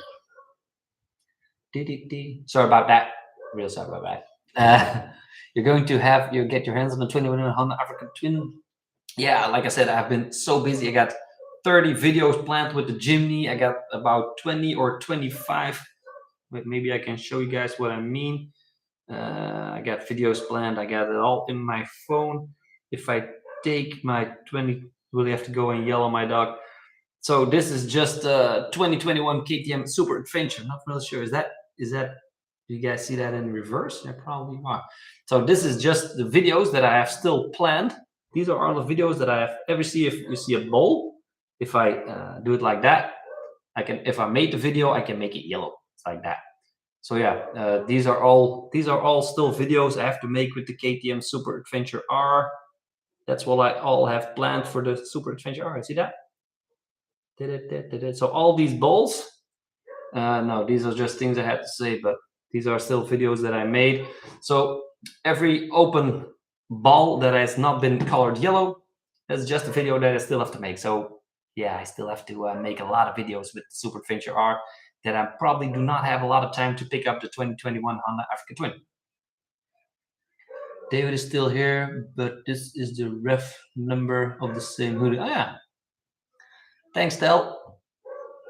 My name is Nathan. Hi, Nathan. You can play us a piano piece behind you. Not anymore. Not anymore.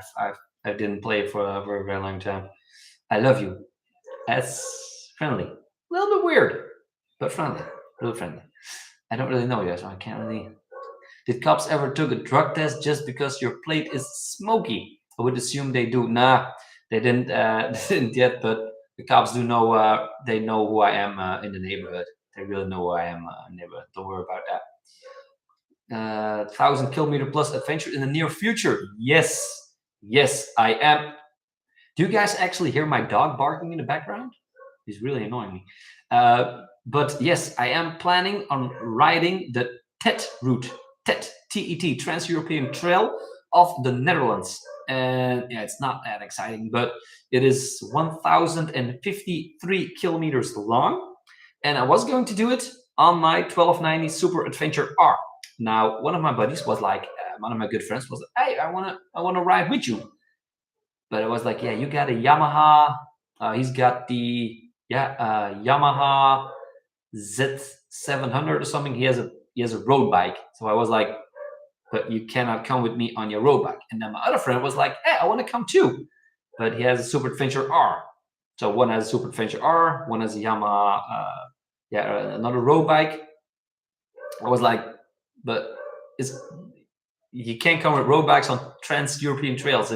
It's more off-road and things like that. Yeah, but those are also my two best friends we did the scooter rally with. So we have 3 scooters with very, very greasy off-road tires. So actually 1,000+ kilometer adventures in the near future. In a couple of weeks, my 2 friends also are on holiday for like a week. And we might end up riding the Trans-European Trail on our 125 scooters with motocross tires on it. Yeah, I have no idea. And do like some off-grid camping and barbecue. I have no idea what we're doing, but it's gonna be something like that. Kisses to you. Oh, that's nice. This is weird. This is turning into an OnlyFans. Kisses and love. What's up next? Show me a nipple or something, dude. Calm down. We don't even know each other. I mean, what do you do for a living? YouTube. Heading YouTube for a living. Said it before, if you're actually here for the last 2 hours, nobody is probably going to look at me for 2 hours. I'm not going to spend a lot more time here, but yeah, YouTube is actually my full-time job for the last 2 years. Before that, I was part-time, still working in the factory. Heading or no heading? Yeah, it's getting kind of weird here, dude. Talk just Dutch, then I will understand you. What do you mean? You don't speak English or what? Nah, I can't speak Dutch. I can't speak Dutch. I have too many people watching from all over the world that I cannot speak Dutch. I can't speak Dutch, but I really have to go and tell my dog to shut the hell up. Wacht even, ik ben direct terug. Now that was Dutch. Don't mind me yelling at my dog. Hey! Do it! Come on!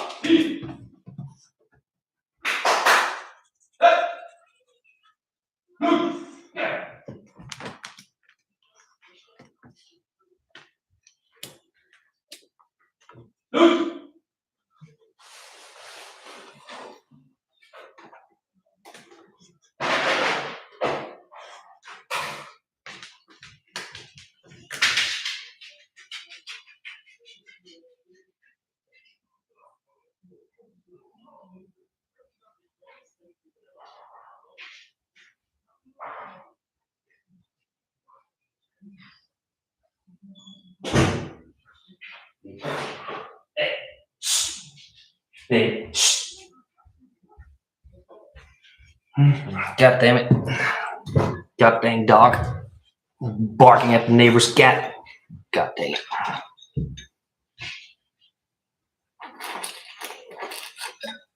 Oh, this is going fast. Wait, calm down, calm down.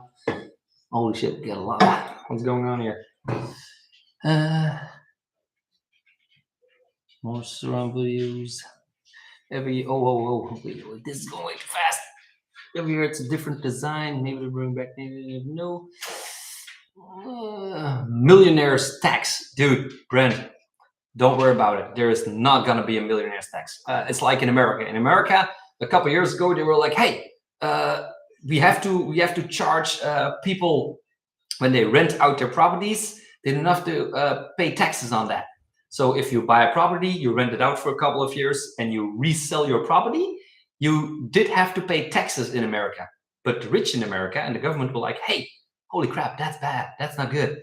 So you only have to pay taxes if you do not buy other real estate that is more expensive.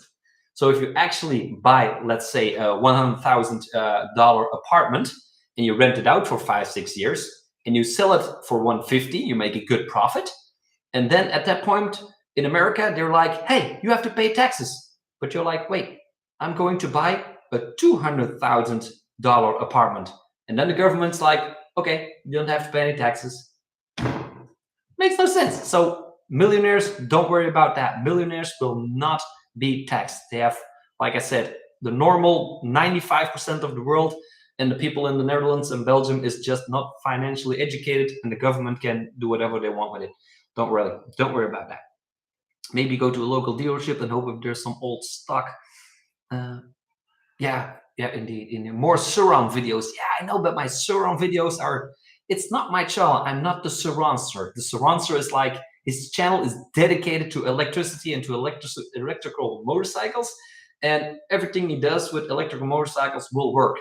I am the Adventure 1290 KTM Jimny guy. If I do more of the electrical stuff, yeah, most of the subscribers are going to be like, Smokey has changed. He has lost the plot. You have lost Smokey. So that's not it's not good. Buy silver, folks. Yeah, silver, gold are good investments. When the world goes to shit and Biden keeps printing money, buy gold, because gold prices, when stocks go down, gold goes up. Mitch investing. Yeah, more people should really, if you're young, really should look into investing and just get, like I said, don't just ring at some doorbell or go on the internet like who's a good financial investor, things like that. It doesn't work. I had a friend once, he was kind of, yeah, he was a little bit retarded, but he made a ton of money at one point. And he was like, yeah, I need a financial investor. And he found one and he told me, like, Smokey, dude, I got this financial investor. He is absolutely the bot. He's the best. He's the bomb. I gave him a lot of money. He told me he's going to make a lot more of it. And then at some point, he shared his profile of that investor financial advisor, actually, financial advisor on Facebook. And I checked out his channel. He was a financial advisor. He was very good with stocks. He also was a, yeah, we call it a paragnost. Paragnost. He was also a fortune teller. So he was a financial advisor and a fortune teller. Something with that doesn't add up with me. If you're a fortune teller and a financial advisor, I'm not even giving you one penny. That is totally off. But yeah, my friend, a little bit retarded, made a lot of money on his business. It didn't give the guy a lot of money. And at one point, yeah, he's now living in a small wooden house in the woods. His money's gone. That financial advisor, that was a, yeah, there was going to be a lot more money in the future. Actually, there was a lot more money for him. So he left with all of the money. So. Real estate, yeah. I'm also looking into buying some more real estate at this point, because the world is going to shits. Nobody has the money to rent, to pay for their loans anymore. So more and more people are going to have to rent. And unless Biden stops printing money, rental properties are going to do that, and people that can actually buy houses are going to be doing that. So the barge between rich and poor is going to be, it's just being pulled apart. So you got to make sure you got to be on that top and not on that top. I feel real bad for that. How do you make big transactions if you got little money in banks? Let's say if you want to buy a 100K car, but you only got 500 in your bank. If you only got 500 in your bank, you should not be thinking about buying a 100,000 euro car. That's as simple as that. That's what you see a lot. This is getting into a financial. I'm not really a financial investor, but there's like this long story short. There's like a program on TV, and if you think about it, it makes a lot of sense. There's like a program on TV that takes rich people and poor people, and they change lives. Do you guys have that in like America? I think it started in America and came to Belgium and started also in England and the Netherlands. So you get the poor family and you get the rich family, and they change houses. And wait, my camera is doing something. Hey, is this working now? Is it doing now? Hey, wait. It's starting to turn blue. I could zoom. There is something I can do when I move it up. Look at that! Look at that! Zoom out. Yeah, I screwed it up. Doesn't work anymore. Anyway, it's something to do with those moves. So yeah, you got the rich family, you got the poor family, and the fun fact is, it's not really fun because there's a poor family, you know. But the poor family gets a lot of money, and the rich family doesn't get much money at all. Every single time, that rich family will go looking for side hustles. They will go to flea markets. They will look for things to sell, things to trade, things to make more money of that little pot they actually have. It's not that they're just going to be like, oh, we're going to have hungry and things like that. No, every time in the program, they start doing a hustle. They start doing something crazy, something stupid. They ask their friends or whatever. What does the poor family do when they get like €1,000 to spend in a week? First thing they do, the 1,000, they take it out, they buy new shoes, they go out to get some greasy food, they go out buy jewelry. I've seen them even buy really expensive jewelry. That's what the poor people do when they get like €1,000 or $1,000 or even 2,000 they got that week. What do? They spend it all at once in a shop and get shoes and money. I do understand that is fun and that is luxury. But have you ever seen there are so many shows in America, in the Netherlands, in Belgium about that. Have you ever seen one time that gotta stop making those moves? Got my camera. Have you ever seen one time that the poor family is like, on a normal occasion, we actually spend €100 a week. If we do not spend 1,000 a week, but we just keep on spending the 100 to survive, and we use that 900 to invest in something, we're just going to ask the rich guy when he comes back, what should we do with this extra 900 we got now to turn it into 2,000 or 3,000? Or should we buy stocks with it? Or should we buy something with it that it actually can make more money? No, absolutely not, because the TV shows don't work like that and they don't want it. They want the poor family to buy lots of crap that turns out not real money. So yeah, that's actually what I mean with the poor and the rich getting more and more like that. So yeah, if you want to buy $100,000 car, but you only got 500, nope. Take out the 500 and put it in something that actually can make more money as the bank. What do you do? What do you do if you pass the 60 views? You mean 60 live stream people? How many do I have? Where can I see that? Oh, there, 43. I have 43 viewers. What's up, guys? I have no idea. Probably pop a bottle of wine or something if I get 60 viewers. Wait. Any chances getting new 2023 890 Adventure R when they release it? Yeah, the guys from KTM, they asked me, maybe there was an option of me going to test it when they first get released. Sometimes it's in Morocco or another country, so I might have to fly somewhere pretty far to go out and test the motorcycle. So I'm not really sure if I'm into flying really far to go test ride motorcycles yet. Not really sure. Probably not going to be home by 5 and get my dinner with my kid and my wife. So, but I will. I think I will. Good to hear that there are more vids coming on the Super Adventure. Yes, they will. What are some vids you have planned? Maybe we can work together on some stuff. Prize Academy. Oh yeah. No.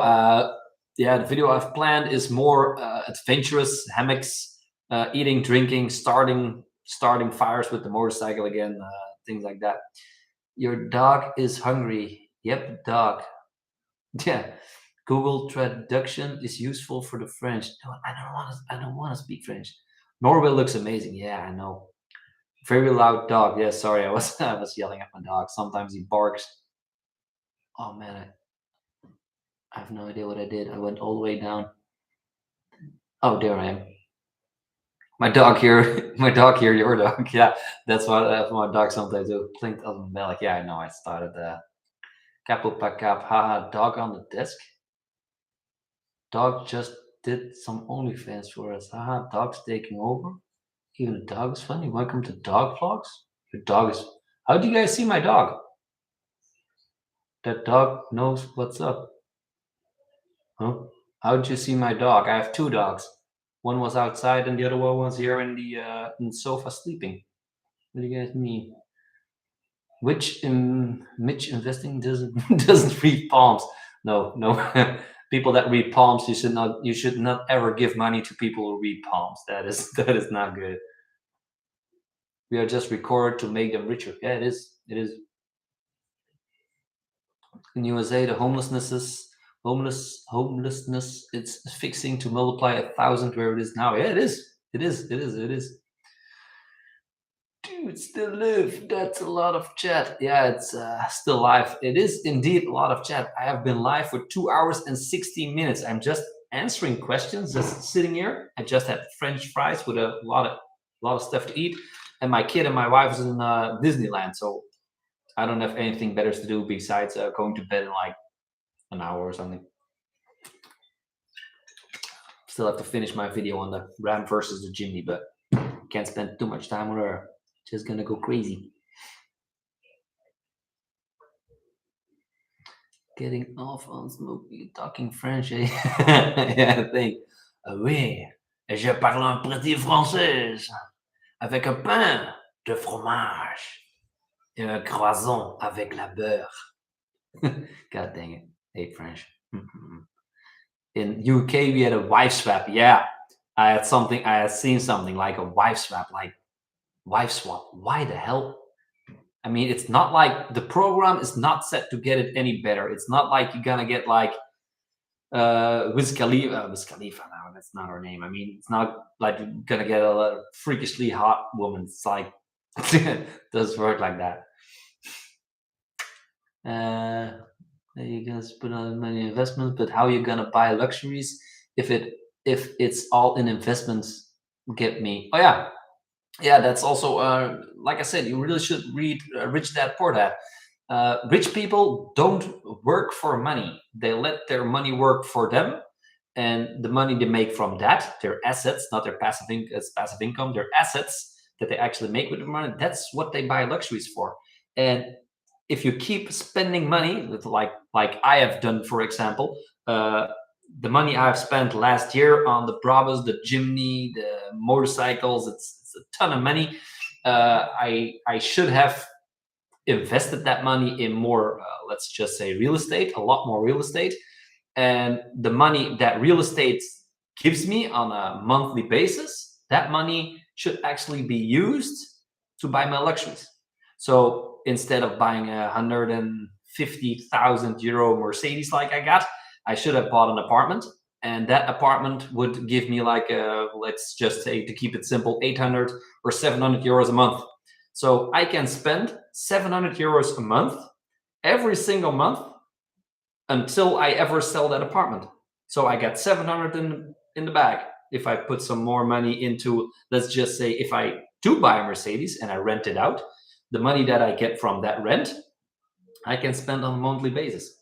So that's how rich people do it. They get the money that comes in automatically, that is being spent. So not the money they are actually working for, it's the money they build in assets. So the money that comes automatically.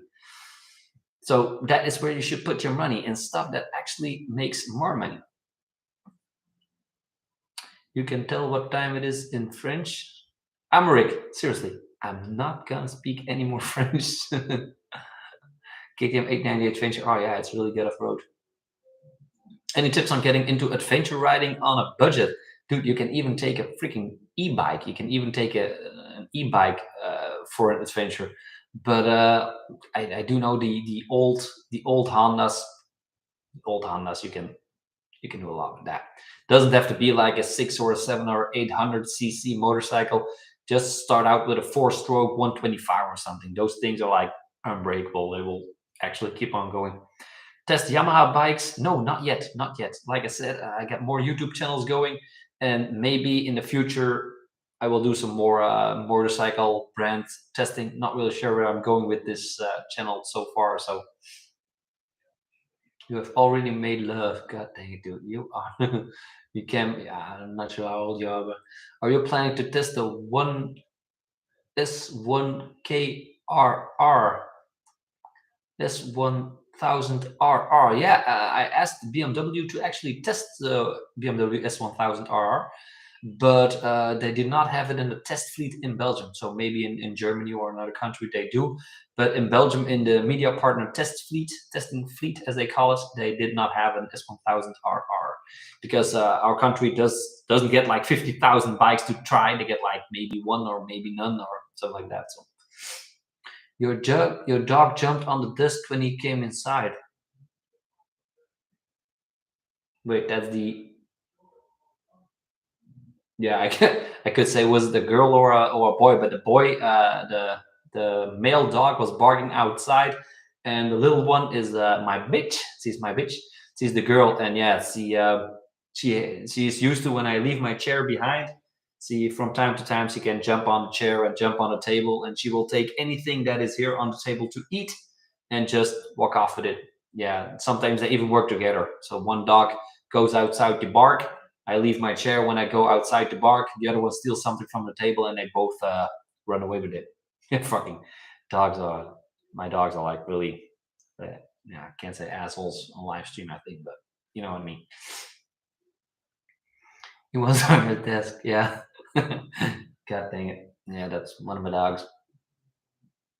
Smokey, you're reading the comments a bit delayed. You'll probably see this in a bit when you scroll, but it's not real time. When you went to your barking dog, we saw it. Oh, that's yeah. I'm really sorry. I sometimes I do end up answering questions way too long, and I that's a little bit of a problem of my mind. I keep on rambling. I'm bumbling Biden, bumbling Smokey.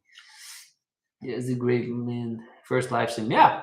I mean, like I said, I was going to do a green screen behind and maybe do some reaction videos to viral motorcycle videos in the future or something like that. Maybe some explanatory. Is that a word? Gotta look that up, but maybe some YouTube explanation videos, whatever you guys want. Not really sure what I'm gonna do with all this. Just wanted to test out this live stream camera if it actually works, if people are actually interested. But I had like 40 people watching for the last 2 hours and 20 minutes, so it's not. But I'm going to go back to my TV anytime soon because I still have Trailer Park Boys on. I'm a seriously big fan of Trailer Park Boys for no reason. You know, no, God dang it. Smokey, what happens to you when you? What happens to you when you can't earn from YouTube anymore? Well, also TikTok. TikTok is getting monetized starting from 100,000 subscribers, and I think I have like 75. I also run a web shop. For another YouTube channel. Drop shipping is also pretty easy to do. I also have a Facebook page with about 220,000 followers. If I spend some time and put some videos on that, uh, uh, not a problem so far. Then I'm also into real estate, other investments. What is it? Stocks and things like that. And if I can't make money anymore from my YouTube, I'm just selling my Brabus, selling my Jimny, and then selling my Super Duke Adventure, and I just go sit by the water for the next 25 years or something like that. I don't know. They're all paid for, so I have no loans. That's also a big mistake I made.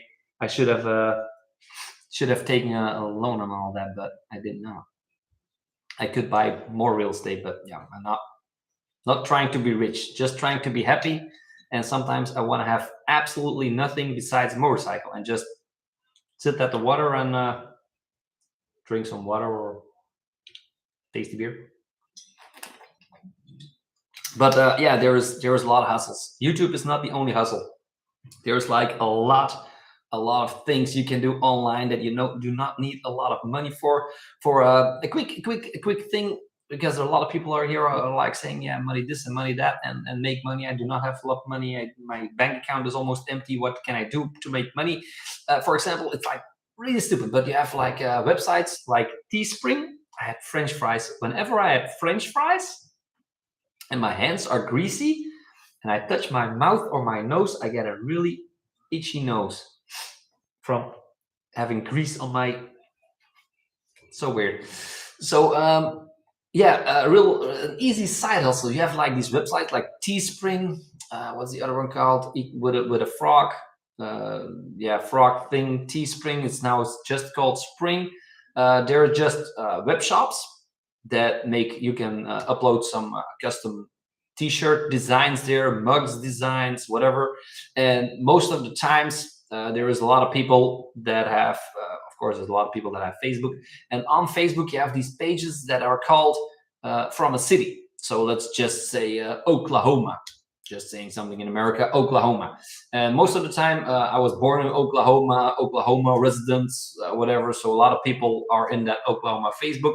Just go to Teespring, make some T-shirts, easy T-shirts. Born in Oklahoma, I love Oklahoma. Get a designer to make some T-shirts for you in India. Do not have to pay a lot of money. Just take those T-shirt designs, put them in your Teespring or in your Spring shop, and then just share a link to those T-shirts on the Facebook website. It's that easy. And the fun fact is, if you ask for like $20 for a T-shirt, Spring takes about $8 or $12 to ship it, to do customer service, to print it. They will do all the work for you. The only thing you got to put money, and you do not have to put any money into it. The only thing you got to do is create a T-shirt. I love Oklahoma, just saying something, and drop it into the Facebook page. And if there's like one or two, or let's just say 2 people buy it, you ask for 24 or $25 for a T-shirt, 2 people buy it, you get about 12 euros, $12 per T-shirts. You made $25 that day just putting a link to those T-shirts. So imagine if you spend more time doing that for more cities or trends. If there's a trend coming up, there was like I survived Corona, I survived COVID T-shirts. You can simply make them for free and just share them on those social media websites and things like that. There's hustles. There's like a ton of hustles. So yeah, if YouTube stops, the hustle is real, man. The hustle is real. I'm not working for Heinz Ketchup in a shitty factory for a shitty boss anymore. That's a fact. Absolutely hate his guts. God dang it. Smokey, a man ahead of his time. No.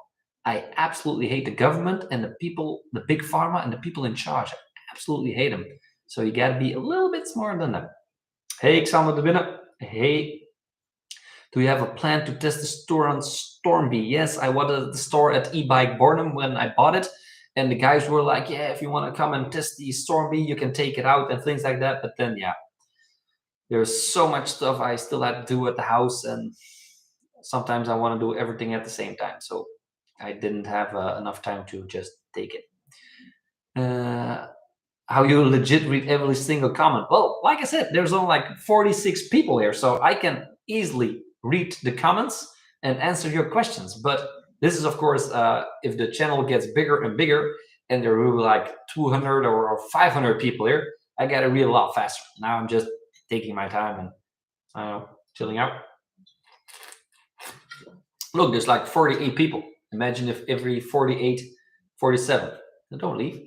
It's actually funny to see. I was like at 22 and then like 50. It's pretty awesome, pretty cool. A lot of new people probably joining in. No, it's fine. It's just because there's a bunch of questions you can't keep up with them. Yeah, I can. I got like six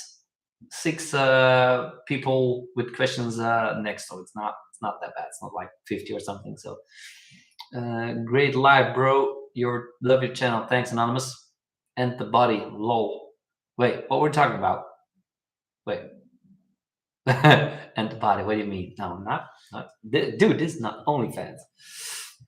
Hi from Portugal. Hi, Caronda, 46. Wasn't the number 46 from Italian guy? God damn, I'm so bad with names. the later it gets, the worse I get with names. Rossi, God dang it. You are operating on a very high level. Trust your instincts; they will serve you well. It takes a lot of self-control to live the scratch and then lifestyle. Yeah, I did operate on a very high level last year, and I went straight for a burnout. And a couple weeks ago, I had not really a burnout thing, but when I go too far and I start making too much videos, I spend too much time behind my computer. My brain can't really enjoy the normal chill life anymore, and I get into eating wrong, and I do not want to get to the gym. I'm not a gym rat. I go to the gym just to get my head like lifting weights and breathing, like breathing, lifting weights, and not making videos, because I'm not really sure if you guys know, but I'm a very creative person, and my mind is like running overtime all the time. So when I have to make videos or answer live things, my mind is blowing up all the time. So yeah, sometimes even if my life gets a little bit shitty, I also can't stop thinking. So I do tend to get burnouts, and I don't like to call it's not burnout. Don't really like to call that word, but yeah, my intestines and my stomach gets all set up, and I can't really eat good anymore. So it is high. YouTube is being creative all the freaking time, so really gotta be a little bit careful with that. Link to the Smokey shop. No, I made also on the yeah. That's what I said about the money part. Don't really care about. The more I make, the more money I have to pay on taxes, or the more shit I have to buy. And I got really tired of buying shit because I gave my whole family new iPhones and tablets, and I've been buying motorcycles and whatnot. I can buy all that stuff, but it's more important to buy more assets and things like that. But I mean, the Smoky shop, I had it under my YouTube videos. I made like a Suzuki Jimny t-shirt and like a gosh dang it or dang it shirt or something like that. And that is actually by the website that I said that is Spring. Teespring has changed the name into Spring. But that is actually one of those hustles. So if anybody buys a t-shirt at the website that is somewhere on my YouTube channel, I get like 10 or 12 euros or 12 bucks for a shirt, and I have to do absolutely nothing. So it didn't cost me any money to buy the shirts, and if anybody buys it, I get a little bit of money of it. So, but I think of most videos, I even turn it off. I was like, it's interrupting the video watching, and I don't really like the shop clothing shelf underneath the videos. The same goes for the ads. So YouTube, if I make a 10 minutes or a 15 minute video of a motovlog, then YouTube is going to put like four. I think like four. How many ads do you guys get to watch if I make like a 10-minute video? Usually YouTube puts like 4 or 5 even in them. I manually get 3 or 4 out. So in every video, I put like 2 ads in at like when something special is going to happen. So I get like 4 ads out, and I put my own 2 ads in. So actually, like I said, last month, I had like 1 million views on YouTube on this Life of Smoker channel, and I made 2,000 euros. But most of it is because I just took out like a lot of ads. So your viewer experience of my videos is not clicking ads every 2 minutes. It's like clicking an ad every 5 minutes. If I would have left all the ads in that YouTube actually put in there, then I would have made like 4 or 5,000 euros, because I would have like double or tripled my ad revenue. But I get them out, so you guys get a better viewing experience. Yeah. I drove the KTM Freeride EX8 today. Yeah, it is fun. The Freeride, electric Freeride should be fun. I've been told that as well a couple of times. I have to pick up the Freeride, I think, after this. I think the Freeride is now at the event, the KTM Roadshow. And after the event, nobody is booking the Freeride. So I most likely will be picking up the Freeride for a couple of weeks to be testing out the electrical. No, why do I say It's not. It's more like that. So yeah, I'll be picking it up anytime soon as well. Just bought the game Super Adventure S. How can it compare with Super Adventure R? Longer suspension travel, and a softer suspension. The Super Adventure R is just like one mode, off-road mode, and the Super Adventure S is like comfort. You can switch the modes really fast. But I have seen a lot of people that actually buy the Super Adventure S and put like more of a, let's just say 60-40 tire on. So 60 off-road, 40 road. So more of an adventure tire on a Super Adventure S. So you can still go on trail and things like that. The Super Adventure S is also a little bit lower. So actually, it's pretty good. It's pretty good thinking. Get the Super Adventure S and put some knobby tires on. Just love the comment, man. Thanks, Coconut. Got you, man. Rossi, any more vids with a GS? No. Yeah, like I said, the GS did get me to 1 million views because I made some good moto vlogs with it. I had to hide a couple of moto vlogs because I popped some wheelies, and the whole wheelie, I got caught doing a wheelie adventure that just got back from court. I haven't explained that yet. Holy crap, I'm here for 2.5 hours, and I have not told you guys what happened with my getting caught with a wheelie. Yeah. I'm not sure if the guys that asked for it are still here. Let's say I want to start a YouTube channel. Would you manage to consult someone else's channel if you like the idea? No. I manage consult about, at the moment, like 6 or 7 friends' YouTube channels. I own about 15 YouTube channels myself. I'm not working on all of them at the moment because it's just too much. I can't work for money. Like, if you would have asked me this like 10 years ago, I would consult and do things like that. But I can't. It's in my nature to help people and to explain a lot of stuff. But I mean, it's not. Yeah, don't want to be a consultant and drive from house to house or online and show people how you have to YouTube, and not really. I don't really like the idea. Burnout is like smoking tires, right? Yeah, that's right. That's right. A lot of people are going to want to ride with you, if only from their laptop. That would be cool. I have been asking a buddy of mine. My nose is like so greasy from that greasy food. God dang it. I did ask a buddy of mine on how I could live stream on my Super Adventure R. So yeah, he was like, yeah, you can buy like this backpack, a big backpack, and with the antenna and like 5Gs, and was like, holy shit, it feels like my ears are going to be set on fire with the 5Gs. But yeah, it's like a backpack with big antennas, and I can just keep on riding and live streaming on YouTube. So I was actually thinking about that.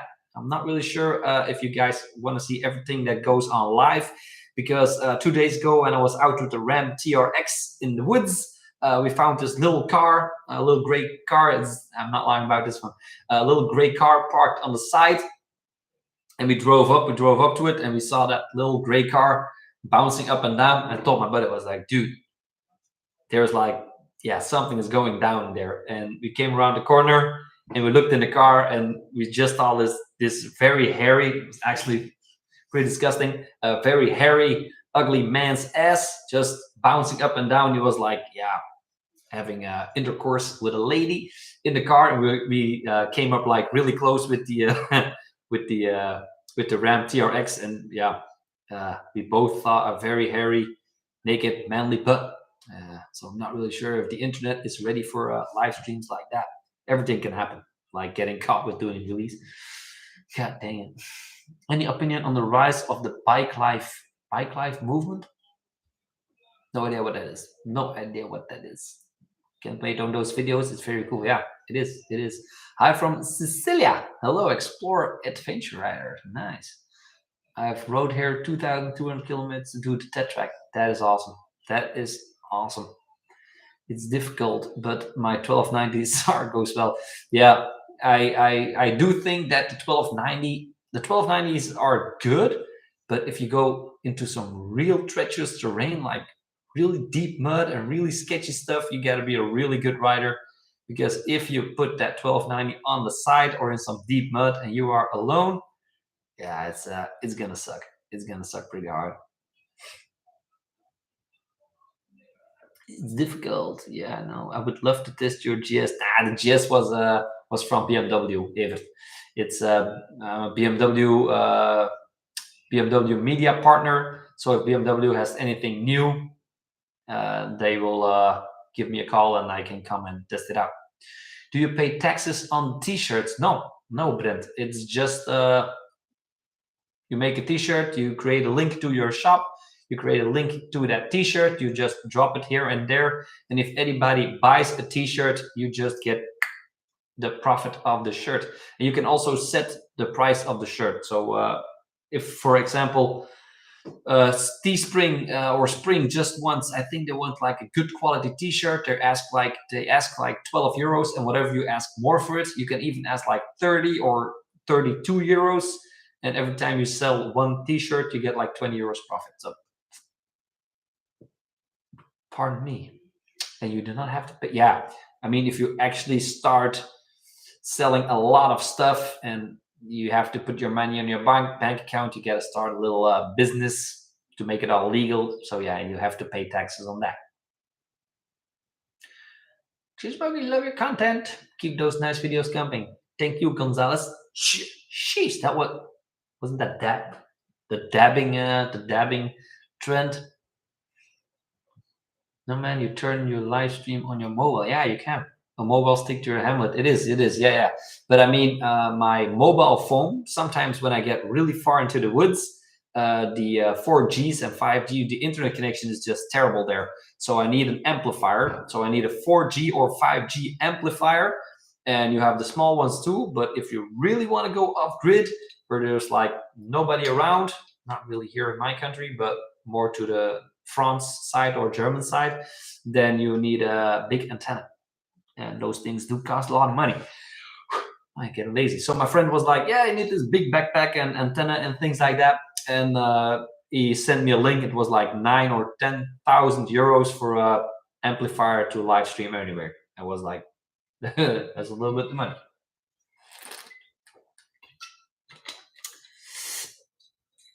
Tell us about the wheelie incident. God dang it. 100% on the live stream. Thank you.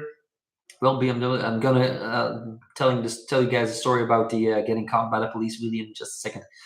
BMW's brought out a new chopper with a boxer engines. Yeah, BMW asked if I wanted to test their choppers, but I do not think my fans on this channel actually want to see me drive choppers. Buddy, when will be the meet and greet? Yeah, maybe sometime. Not really. If not the personal, what is your day job? YouTube. Tell me the wheelie story. Okay. Do you do off-road in the camper? Yeah, sometimes camper, sometimes Netherlands. Hilvarenbeek is also really good. We got into a fight a couple of years ago with a mountain biker there.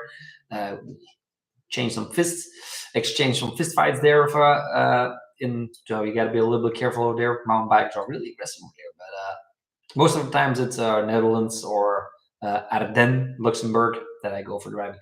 So anyway, moment you guys have been waiting for. I still have to make a video about it, but anyway, the life should be just as good and as fun as well. So yeah, me and buddies 2 weeks ago on a Sunday, me and my two best friends came back. The other friend, me on the 1290 Super Adventure R. My best friend also on the Super Duke R, and the other friend on the Yamaha. And wait, my camera is seeing something, probably the neighbor's cat. So yeah, we came back from the Netherlands. Now, coming back from the Netherlands, we were just taking some farmers road to the left and the right, and we ended up on a ferry. We just ended up on a ferry by the end of the road. No idea where it went. We'll make a video of us on a ferry. We just went on the ferry, and at one point we were in Tilburg at the Tesla factory. There's like some big roads next to the Tesla factory and some lights. So I had to stop at a red light. I had my friends behind me. And it was like really buzzed. Long time that I was on a 1290 Super Adventure R. So I was like, I'm gonna pop a little wheel here. So first gear, nothing. Second gear, me popping a decent wheelie, getting the wheel back end of second gear, shifting up to third, and I did another third gear wheelie. Now on the side of me to the right, the road was wide open, so I could really go high speed wheelies. There was like a brown colorish Mazda CX-5. It's like the family car from Mazda, a brown one. And I did like 115, 160 kilometers an hour on my back wheel, and I just passed that little family car, that little family Mazda on the left on one wheel, like really fast. Stopped at the lights. I looked at the right. That brown Mazda CX-5 passed next to me, stopped, and I looked to the right, and I was like, "You are got to be freaking kidding me!" And it was the police from the Netherlands. It was a young girl. If she's watching, like, thank you very much. I have not heard from her yet since, but she had like in her uniform with the flashy yellow ribbon on their side, like that says Police Netherlands or something. She had it on, and I looked at her. I was like, shit. And I talked to my sent a microphone to my buzz, like, it's a cop, it's a cop. And she looked at me like a really, like your mother, if your mother caught you by smoking for the first time, like that look she was giving me. Like I was like, she is gonna get out of her car and she is going to take my license. But no, lights turned green. She went to the right and off she went. I was like, dude, you gotta be kidding me. It was Sunday evening, 4 o'clock. So I was like, her shift is over, her shift has to start. She wants to go home. Something was up. She did not stop me. I really was a really high speed wheelie next to her car. She did absolutely nothing. Anyway, we went on driving, and then we were really close to my house, but there was like, what is it called? Like the bicycle guys, the wheeler guys, they were having a race. So there were like a lot of fences, and our town was a little bit covered in fences, and you couldn't come everywhere. But really close to my house, everybody was, there was like, what's a carnival? We call it a kermiskoers. It's like guys coming together with the bikes and having a race in your own town. So a little carnival race, whatever it's called. Everybody wants to be a bicycle rider or something, I don't know. So there was a race. Now everybody of my friends were all outside their houses, just waiting for these guys to pass. But then I come there with my 1290 and I spot a lot of my friends. And a lot of my friends, when I spot them, I'm like, I gotta pop a wheelie just to say hello. I do not use my horn. I do not say hello like that. They know who I am, so I just pop a little wheelie. So the second I clutched my 1290 Adventure up. The second I do it, I look next to my bike and I see a cop car just coming right in front of me, like 50 meters in front of me. And the cop stops and looks at me. I put the bike down. I ride straight toward him, and he gives me the signal like that. Actually, he meant like, you have to stop. And I drive next to him, and I was like, yeah, I'll take it easy. And that's what he had his window down, and I was like, yeah, I'll take it easy. And I slapped my hands just the same way he did. I just turned to the right because his car was like that. So I just turned to the right to the other road, and I went that way. And in my mirrors, I always saw his blue lights going on. I was like, yeah, I'm kind of screwed. But of course, the whole town, they had like fences everywhere. The next crossroads I came, there was like 2 other cops. There were like 50, 60 people, kids, all there on the roads. There was no way I could have escaped without like 100 people seeing my license plate. So the cop stops next to me with the blue lights on. Ton of people watching. I was like, I'm not taking off my helmet and my glasses because I do not want people to know who I am. So I got to the side. He was like, yeah, I think you know why I pulled you over. I was like, yeah, probably that little wheelie I did. It was like, yeah, it was an accident, right? I was like, no, it wasn't an accident. It's just like I popped a little bit of a wheelie and I saw some friends and I had full control of the motorcycle. Now, quick fact, if you ever get caught doing a motorcycle on a wheelie, never ever say that it happened by accident. If you ever tell a cop it happened by accident, there is a law that tells you that in every single minute you spend on a motorcycle or on a car, you have to be able to control the vehicle. If the cop asks you, was it by accident? And you're like, yes, it was an accident. I gave a little bit too much gas and it just popped up. Your fine is going to be double as much as you say, no, I had my bike under control and I know what I was doing. And cops will try to get you to say that it happened by accident. So anyway, Duke pulled me over. I put on my camera, so the video that I will be making in the future also has me talking to the cop and this and that. And I was really friendly. He was like really friendly. He was like, yeah, give me your paperwork and things like that. He wasn't angry at all. He's a really good guy. He's a cop a little bit further off my town. Really friendly guy. And he was like, yeah, by the end of this week, it was Sunday. He was like, yeah, by the end of next week, I will give you a call, give me your phone number, and then you have to come over and explain what happened. I was like, yeah. So right off the bat, the same evening, I called my lawyer. I was like, yeah, what do I need to say? he said, like, do never ever say that it happened by accident, because it's not going to be 2 weeks that you're taking the license. It's going to be 2 months. So be absolutely careful with that. Just say this, this, and this. I know what I was doing. I never endangered myself. I never endangered anybody near me. And it was at low speeds. It was at low speed for a small distance. Now, if they actually caught you like they won, like the one in the Netherlands, that I was flying at high speeds, then you're absolutely screwed. But not in this case. But yeah. So the week passes. 3 days later, my 2 friends get a speeding ticket from the Netherlands, where I was pulling a really fast and a really crazy wheelie at that road. They both got a speeding ticket. So they were like, I always drive first. I always ride first. My buddy Mike rides second, and Bob is third. So it's always the same. Mike and Bob, they got a speeding ticket, and I did not.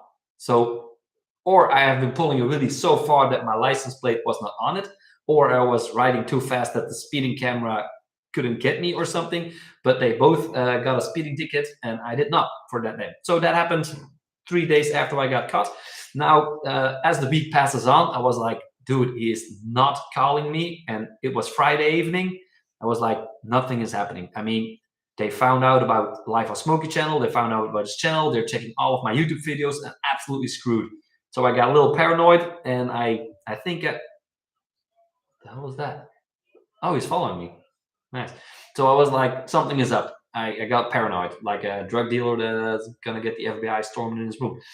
But yeah, so I was getting paranoid, so I what's it called? I didn't blog, but I unlisted about I think 20 videos. So there's a lot of videos about the 890R that you guys can't find anymore because it's now unlisted because I got scared of the cops.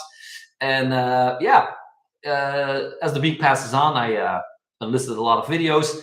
The week passed on, nothing. I was like, dude, this is weird. This is absolutely weird. Second week, all week, every day, looking in the mailbox. Did he send me a letter? Checking my phone calls, nothing. So 2 weeks after I got caught, he told me, I'm going to give you a call next week. You have to come over and explain what happened. Absolutely nothing. I was like, dude, he absolutely forgot. He absolutely forgot. It was so busy that day. There was like a carnival. There was shit going on. He took some pictures of my driver's license. He totally forgot what happened.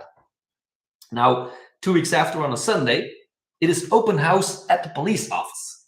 At the police office, yeah, it was open house or open deurbag as we call it. So you could go there and then check out what the police officers are doing there, and they explain some stuff and things. So my wife was like, my kid was like, hey, you want to go to the open house at the police office? I was like, yeah, I don't really want to go there, because if that cop, he's called Koen, I know who he is, if he recognizes me and then thinks like, I still have to send him something to take off his driver's license. I was like, oh, yeah, but you know, for your kid. And at the moment when he pulled me over, I can show you guys later on in the video when I post it.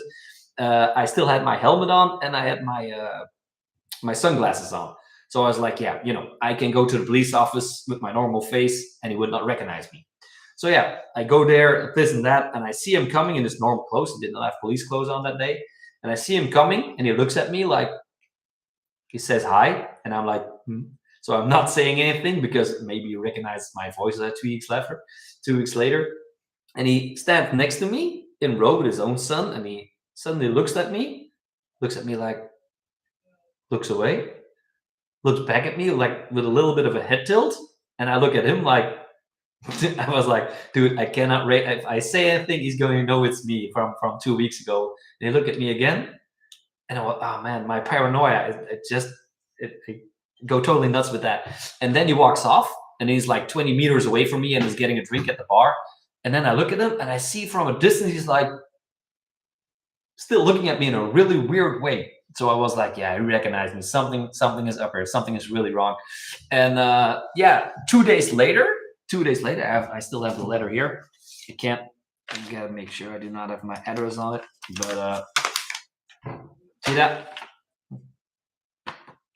2 days later, after I spotted him there, I got this in the mail, and this is this is a traffic ticket actually. And he asked me Yeah, this is what is this thing called? I'm not really sure what these things are called, but traffic ticket actually of 183 euros. So in dollars, it's about the same, 183 euros, and we call it a minderlijke schikking. I have no idea what the name of a minderlijke schikking is, but it says here that he saw me driving with my motorcycle. There was a wheeler game going on. When the green flag of the wheeler game was, he saw me coming from a corner. I was pulling a wheelie. And yeah, that's about all he said. And that I was with my friends, and he saw me pulling a wheelie. So this was sent to court. So court actually does get all the information of what the cop put on there, and court was just like, yeah, we are not gonna give him, we are not gonna take his rider, motorcycle, or driver's license. We are just gonna fine him a ticket of 183 euros and 6 cents. I called my lawyer because I didn't have to come to the police station to explain what actually happened. The cop just wrote it like there was a match, there was a game, they opened the road and he popped a little wheelie, and I have to pay 183 euros. So yes, minderlijke schikking is where I just pay the fine and that's it. I called my lawyer. When I got this letter from the cops, and I got that letter, and I was like, dude, they're not taking my driver's license away. He was like, I have never ever seen anybody pop a wheelie without getting his driver's license suspended. Because when this goes to court, and it did went to court on a normal occasion, why is it still following me? On a normal occasion, they would take your driver's license for at least 2 weeks to up to 2 months. And yesterday or 2 days ago, there was in my country, there was a kid popping a wheelie, and he got caught, and they confiscated, they impounded his motorcycle. They took his driver's license right away, and he's looking at like 2 or 4 months that they will take his driver's license and about 800 euros or $800 fine. And I got 138 euros and 6 cents. Yeah, but, and this is the best part. So I told you guys that if you say that it is an accident, they will double your fine because you do not have control over your motorcycle. But what did they actually fine me for is Article 8.3, Article 8.3 AL1, third degree, and it actually means that every driver should be able to have the knowledge and rider skills to control their vehicle. So yeah, what I was afraid for that would it make it extra bad is actually what I now get famed. What I got, it's really hard to translate the Dutch into English when I'm talking live. It's really hard. That's why I want to make a video about it. But yeah, anyway. So I just got a ticket saying I did not have control over my vehicle for 180 euros instead of taking my license, my car driver's license, motorcycle license. So I called my lawyer, and he was like, dude, you are a very, very lucky bastard. A very lucky bastard. So yeah, fun stuff. So yeah, that, long story short, that is actually what happened. And my friends were like, yeah, totally crazy. I didn't read the chat when I was talking, so really sorry. Yeah, really sorry about that.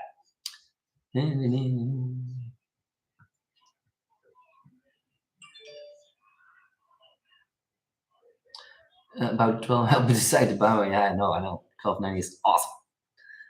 Upcoming GS 1300, GS 1400, and a legend of road biased M 1300 GS. Yeah, I asked BMW if one of those bikes will come out, the GS 1300, that I want to be there. So if they take the cover off in Germany somewhere of the new GS 1300, I want to be right there when I take the cover off. So I really want to have it fast. Not sure if that's going to happen, but plot twist: Smokey went to the open day of the police with his KTM sweater. No, I had my AMG jacket on, and I also had my hat on. So I didn't do gel in my hair or whatever, or wax. I had my hat on, so you wouldn't totally recognize me. But yeah, the way he was looking at me, he knew exactly who I was. So, god dang it. But anyway, friendly cop, really friendly cop. No hatred. He was really friendly to me. I was really friendly to him until he said, like, yeah, this is going to cost your driver's license. Driver's license. At that point, I was like, yeah, I got a little bit like, yeah, I'll call my lawyer and we'll see who. Yeah, I got a little bit annoyed, but the man's right. The man was absolutely right. So yeah. Is minderlijke schikking where you pay a fine and you won't get a PV or need to go to court? Yeah, I do not have to go to court. It is just a fine that they sent. So if it got really bad, I had to go to court and my lawyer and get another explanation. But they just sent back, yeah, just pay the fine of 180 euros and you're absolutely good. But if I do not pay the 180 euros, 180 right before 30 days, it will become 244. If I do not pay the 244 after the next month, it will become 543. And 200 euros extra for victim funds. So there's like a funds for victim. If you're really drunk, a drunk driver, and you don't have any money in your bank account, and you have killed somebody or something like that, that's a fund where you have to put money in. So yeah, I've not been there. 180 euros, and we are good to go. Oh man, so happy about that. So yeah, I still have to make a video about that. Sorry. Yeah, it's a pretty crazy story. I got really lucky.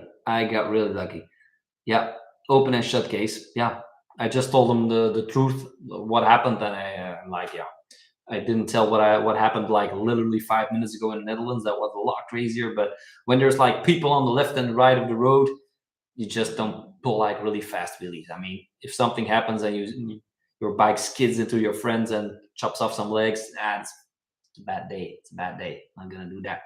But a friend of mine, about 2 or 3 years ago, he was standing on the red lights in the town next door, and lights became green. He was like, yeah.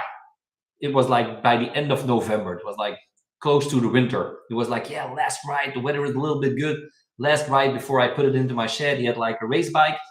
The lights went green, and he full floored it, like first gear, second gear, third gear with his race machine, a Kawa Z900, I think it was. Full throttle, smoking that thing. Did like 150, 160, 170. And what he didn't know is when he actually launched his bike, that Volkswagen Golf right behind him, that were cops. He did not see the cops that were just standing behind him. So the cops had to do like 150, 160 just to catch up with him. And they stopped him on the next red light. And they were like, yeah, dude, this is just crazy. We're just going to take your bike and your driver's license right away. So they called a tow truck. They put his bike on the tow truck, and they did not really have real speed, but he actually floored it. So his bike went onto a tow truck. They took his license for 2 weeks right away. They can actually do that. It went to court, and the judge gave him 2 months. 2 months of they took his driver's license for 2 months. He could keep his car driver's license because he's a painter, and he could keep his driver's license for his job. So he only took his motorcycle license, and he was like, "Hey, but that's an 800 euros fine, $800 fine." He was like, "Man, that's pretty good. That's pretty good actually, because it's November, December. It's bad weather is coming, so I don't really care if they take my license for a motorcycle for 2 months." He was smiling like, "Yeah, 2 months in court." It was like, "Yeah, it's not bad." And then the judge was like, "Yeah, but Tom, you got to remember, I'm not taking your motorcycle rider's license right away." He was like, "Oh, why not?" When the sun starts shining again, the judge said, like, when the sun starts shining again next year, about May, June, when it really starts to the weather starts getting good, we will call you. And at that moment in time, we will take your motorcycle license for 2 months. He was like, God dang it. So it's not like right away that he got it, but yeah. And that's like pretty hard.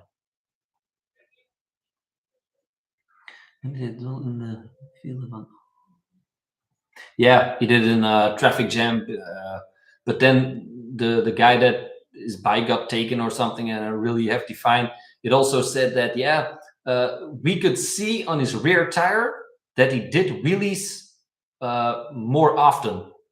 I was like, What do you mean? How can you tell by the state of your rear tire that you do wheelies more? I can tell by the state of a rear tire that you have been doing track days. I can tell. If you have been doing burnouts, I can tell. But someone who pops wheelies a lot, and the cops can tell that by looking at the rear tire, that's a new one for me. I've been riding motorcycles for a very long time, and I could not see by looking at a motorcycle rear tire like, dude, you're doing wheelies a lot. That's a new one to me. Triumph Street Double? No Triumph just yet. Should be happy here in Holland. They force you to take EMG course, costs a lot, and if you don't, yeah. I know. Here also, if you really, a buddy of mine once got a speeding ticket doing 192 in the 70 zone. They took his license for a year. He had to pay the maximum fine was 5,000 euros, and he had to go. He had to do physical, mentally tests. He had to do mental tests. They said it was crazy, but they could not prove it. And he also had to go for his driver's license all over again. So the fun fact about that story is that he actually got a speeding ticket at 192 kilometers an hour when doing 70. He was also drunk. He was an absolute menace, a fun guy, but a complete idiot when it comes to cars. It was in the middle of the night. He just came back from a party, but yeah, I cannot. It's just stupid. And he did 192 kilometers an hour. It was even in the newspaper because they never caught anybody that fast on a 70 road. So a year later, he has to go back for his driver's license. And he did get his driver's license back. So he went, did the exam, and the examiner told him like, yeah, you can. So the examiner has no idea what he is there for. So they just believe that it's his first time ever going for a driver's license. So they do not know that he actually lost it because of speeding. And he went back, did his driver's exam, and the examiner was like, yeah, Stani, you did a very good job. You drive really good, but next time you need to drive a little bit faster and just learn to drive a little bit faster. And he was like, yeah, sure. So he got back into his race car and lost his license like 2 months later or something again. So yeah, pretty fun guy.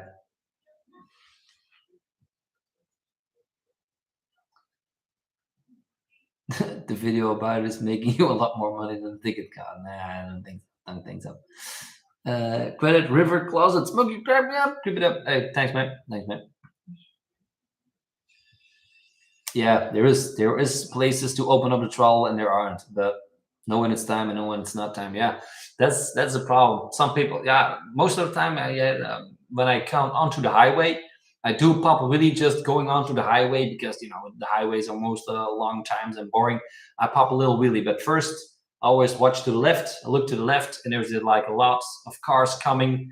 Then I'm probably not gonna pop a really long wheelie because if I drop on the highway and a lot of cars are coming behind me, probably gonna get killed. So I don't really mind over rotating a wheelie and falling off. But if you're doing that on the highway and cars are getting behind you, that's gonna end really bad. So when there's a lot of cars coming, I'm not gonna do it. Maybe the smart ass looked at the front tire, much less of the rear, and the other places can come with them. Yeah, yes, something like that. Something like that. It is. But yeah, still 45 people watching. That's pretty crazy. Anyway, it is getting.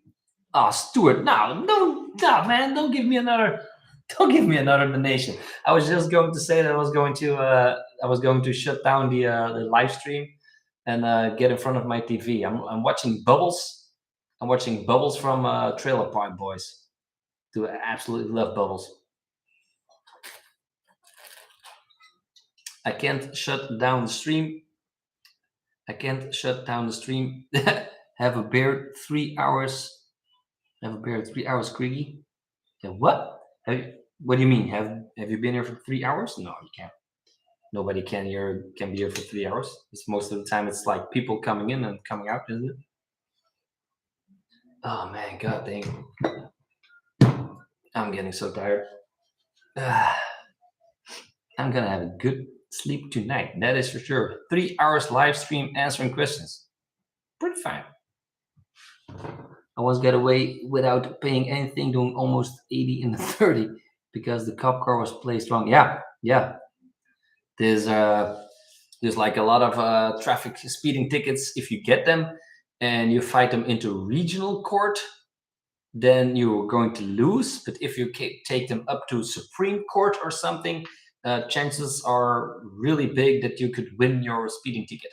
But of course, the dineros and the moolah you're going to have to spend to get up to the Supreme Court, it will run up to a couple €1,000 to get up there and get your lawyer to fight for you. But you will actually win your speeding ticket because there's something in the law that can't really give you a speeding ticket or something. But yet again, for the poor people, the normal working man, when they get a speeding ticket, they don't have enough money to fight for it.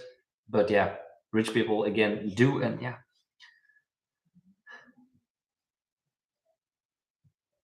I'm going to go watch Bike World. Chris is drag racing Pedrosa on his MotoGP KTM with a super dude. That's lovely. In what city? Municipality. What the hell, dude? That is a strong word. Municipality. I have no idea what that is. I live in the province of Antwerp. I live really close to the border with the Netherlands.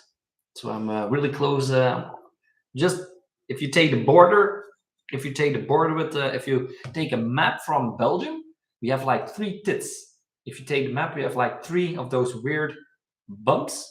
I live in the top middle bump, really close to the Netherlands. That's where I live. Yeah, I'm gonna sleep like a baby. Like I said, I had some really dirty, fat French fries with a lot of mayonnaise and some sauce on it. And every time I have that, I get really lazy. But I had a Fanta, and the second I drink a little bit of sugar, there's no problem. I can keep on going. But now it's really, it's really starting to wear out. God dang it! Hi there, a video with Greg G in the future, maybe. Greg, with that sweet new 2023. Yeah, you mean Greg Gordine? Yeah, Greg's a buddy of mine. Really is an awesome guy. He's an awesome guy. He's just he's a really relaxed guy. He has no fear. Have you seen his job? His daytime job of Greg Gordine? He is a high building window cleaner, dude. Like, screw that. If there's a little bit of wind and you have to be tangling like 100 meters up in the sky, like cleaning windows next to a building, fuck no, no, no, no, no, no, no. No, I'm not doing that. Like I said, I'm not scared of heights, but window cleaning in like apartment buildings and towers, nah, I'm not gonna do that. I'm not gonna do that. But yeah, he has the 2023. Chris Birch also has one, and I've been told that he could not crash it because there was like only one. And I think Greg also has one right now, but chances are pretty big that it has to go back after the Adventure Roadshow, or when he's done with it, that it has to go back to Austria, or that it goes to France or something. So it's most of the time it's not. It's the starting bike, so there's like one bike. Now it is like 2 weeks it is in Belgium, 2 weeks it will go to France, 2 weeks it will go to Italy. So sometimes a bike, there is not many made just yet, and then the bike just get passed along to the bigger guys in the business, and they can have their saying with it. And when everybody has completed their their love with the new 2023 models, then they're like, here's Smokey, here it is. So actually, I should be making videos of that bike right now. So maybe if it is at the KTM Roadshow tomorrow, I can take it out for a little spin or make a video about it. I don't know. Life is cool. Just go back from racing and bang your life on the tube. Your Brabus TRX, nice. But if you like acceleration jump in a Cobra Jet Mustang, mine does 0 to 60 in 1.5 seconds. Now that's really fast. That is really fast. But a Cobra Jet Mustang, I'm pretty sure that if you shift it from those Mustangs, isn't that a lot of memes about Mustangs? That the safest way for them to leave a car meet is on the back of a trailer. I've seen a lot of cool memes about Mustangs, like Mustangs looking around the corner for people to run over and run into crowds. Memes, gotta love memes. Any thought on the new KTM Adventure? I've not been riding the KTM Adventure R just yet. Yeah, I know. Probably going to race car. Thought so. It's a race car. Yeah, I think I will go to the KTM event tomorrow and shoot a vlog or a video about what's happening there. Maybe go a little bit live. You gotta see, but it is getting late. It is getting midnight. Stuart Dixon, yet again, thank you so much for the donation. You should not have done that, but I thank you very much. It is getting very late. I'm getting very lazy, and yeah, this is actually kind of fun. So I do think that I'm going to get myself a new computer and install my setup right here and install my setup in the garage so we can do I don't know, some more live streams in the future. But anyway, I'm gonna close it off. Thank you guys all for spending 3 hours and 50 minutes with me, just doing the first live stream ever. And yeah, as for next time, if you guys have any questions regarding motorcycles, not much about money and investments because I'm not really that good at it, or YouTube, especially motorcycles and YouTube, let me know in the next one. So yeah, peace out. I have no idea how to close this thing off, but yeah. It's even gonna take me some time to end the stream. I have no idea how to end it. I gotta hire like a 12-year-old. These 12-year-olds are like really good at gaming and live streaming and Smokey gaming. Now that's a good idea. Oh wait, I have this little. Here it is. I had my Insta360 link camera link where I can switch on top of my end live stream. Look at that. This thing is neato. So yeah, I know. No, I'm not gonna do that. Let's wait to close. Anyway, thank you guys for watching, and I'll see you guys in the next one. Peace. Do it like that.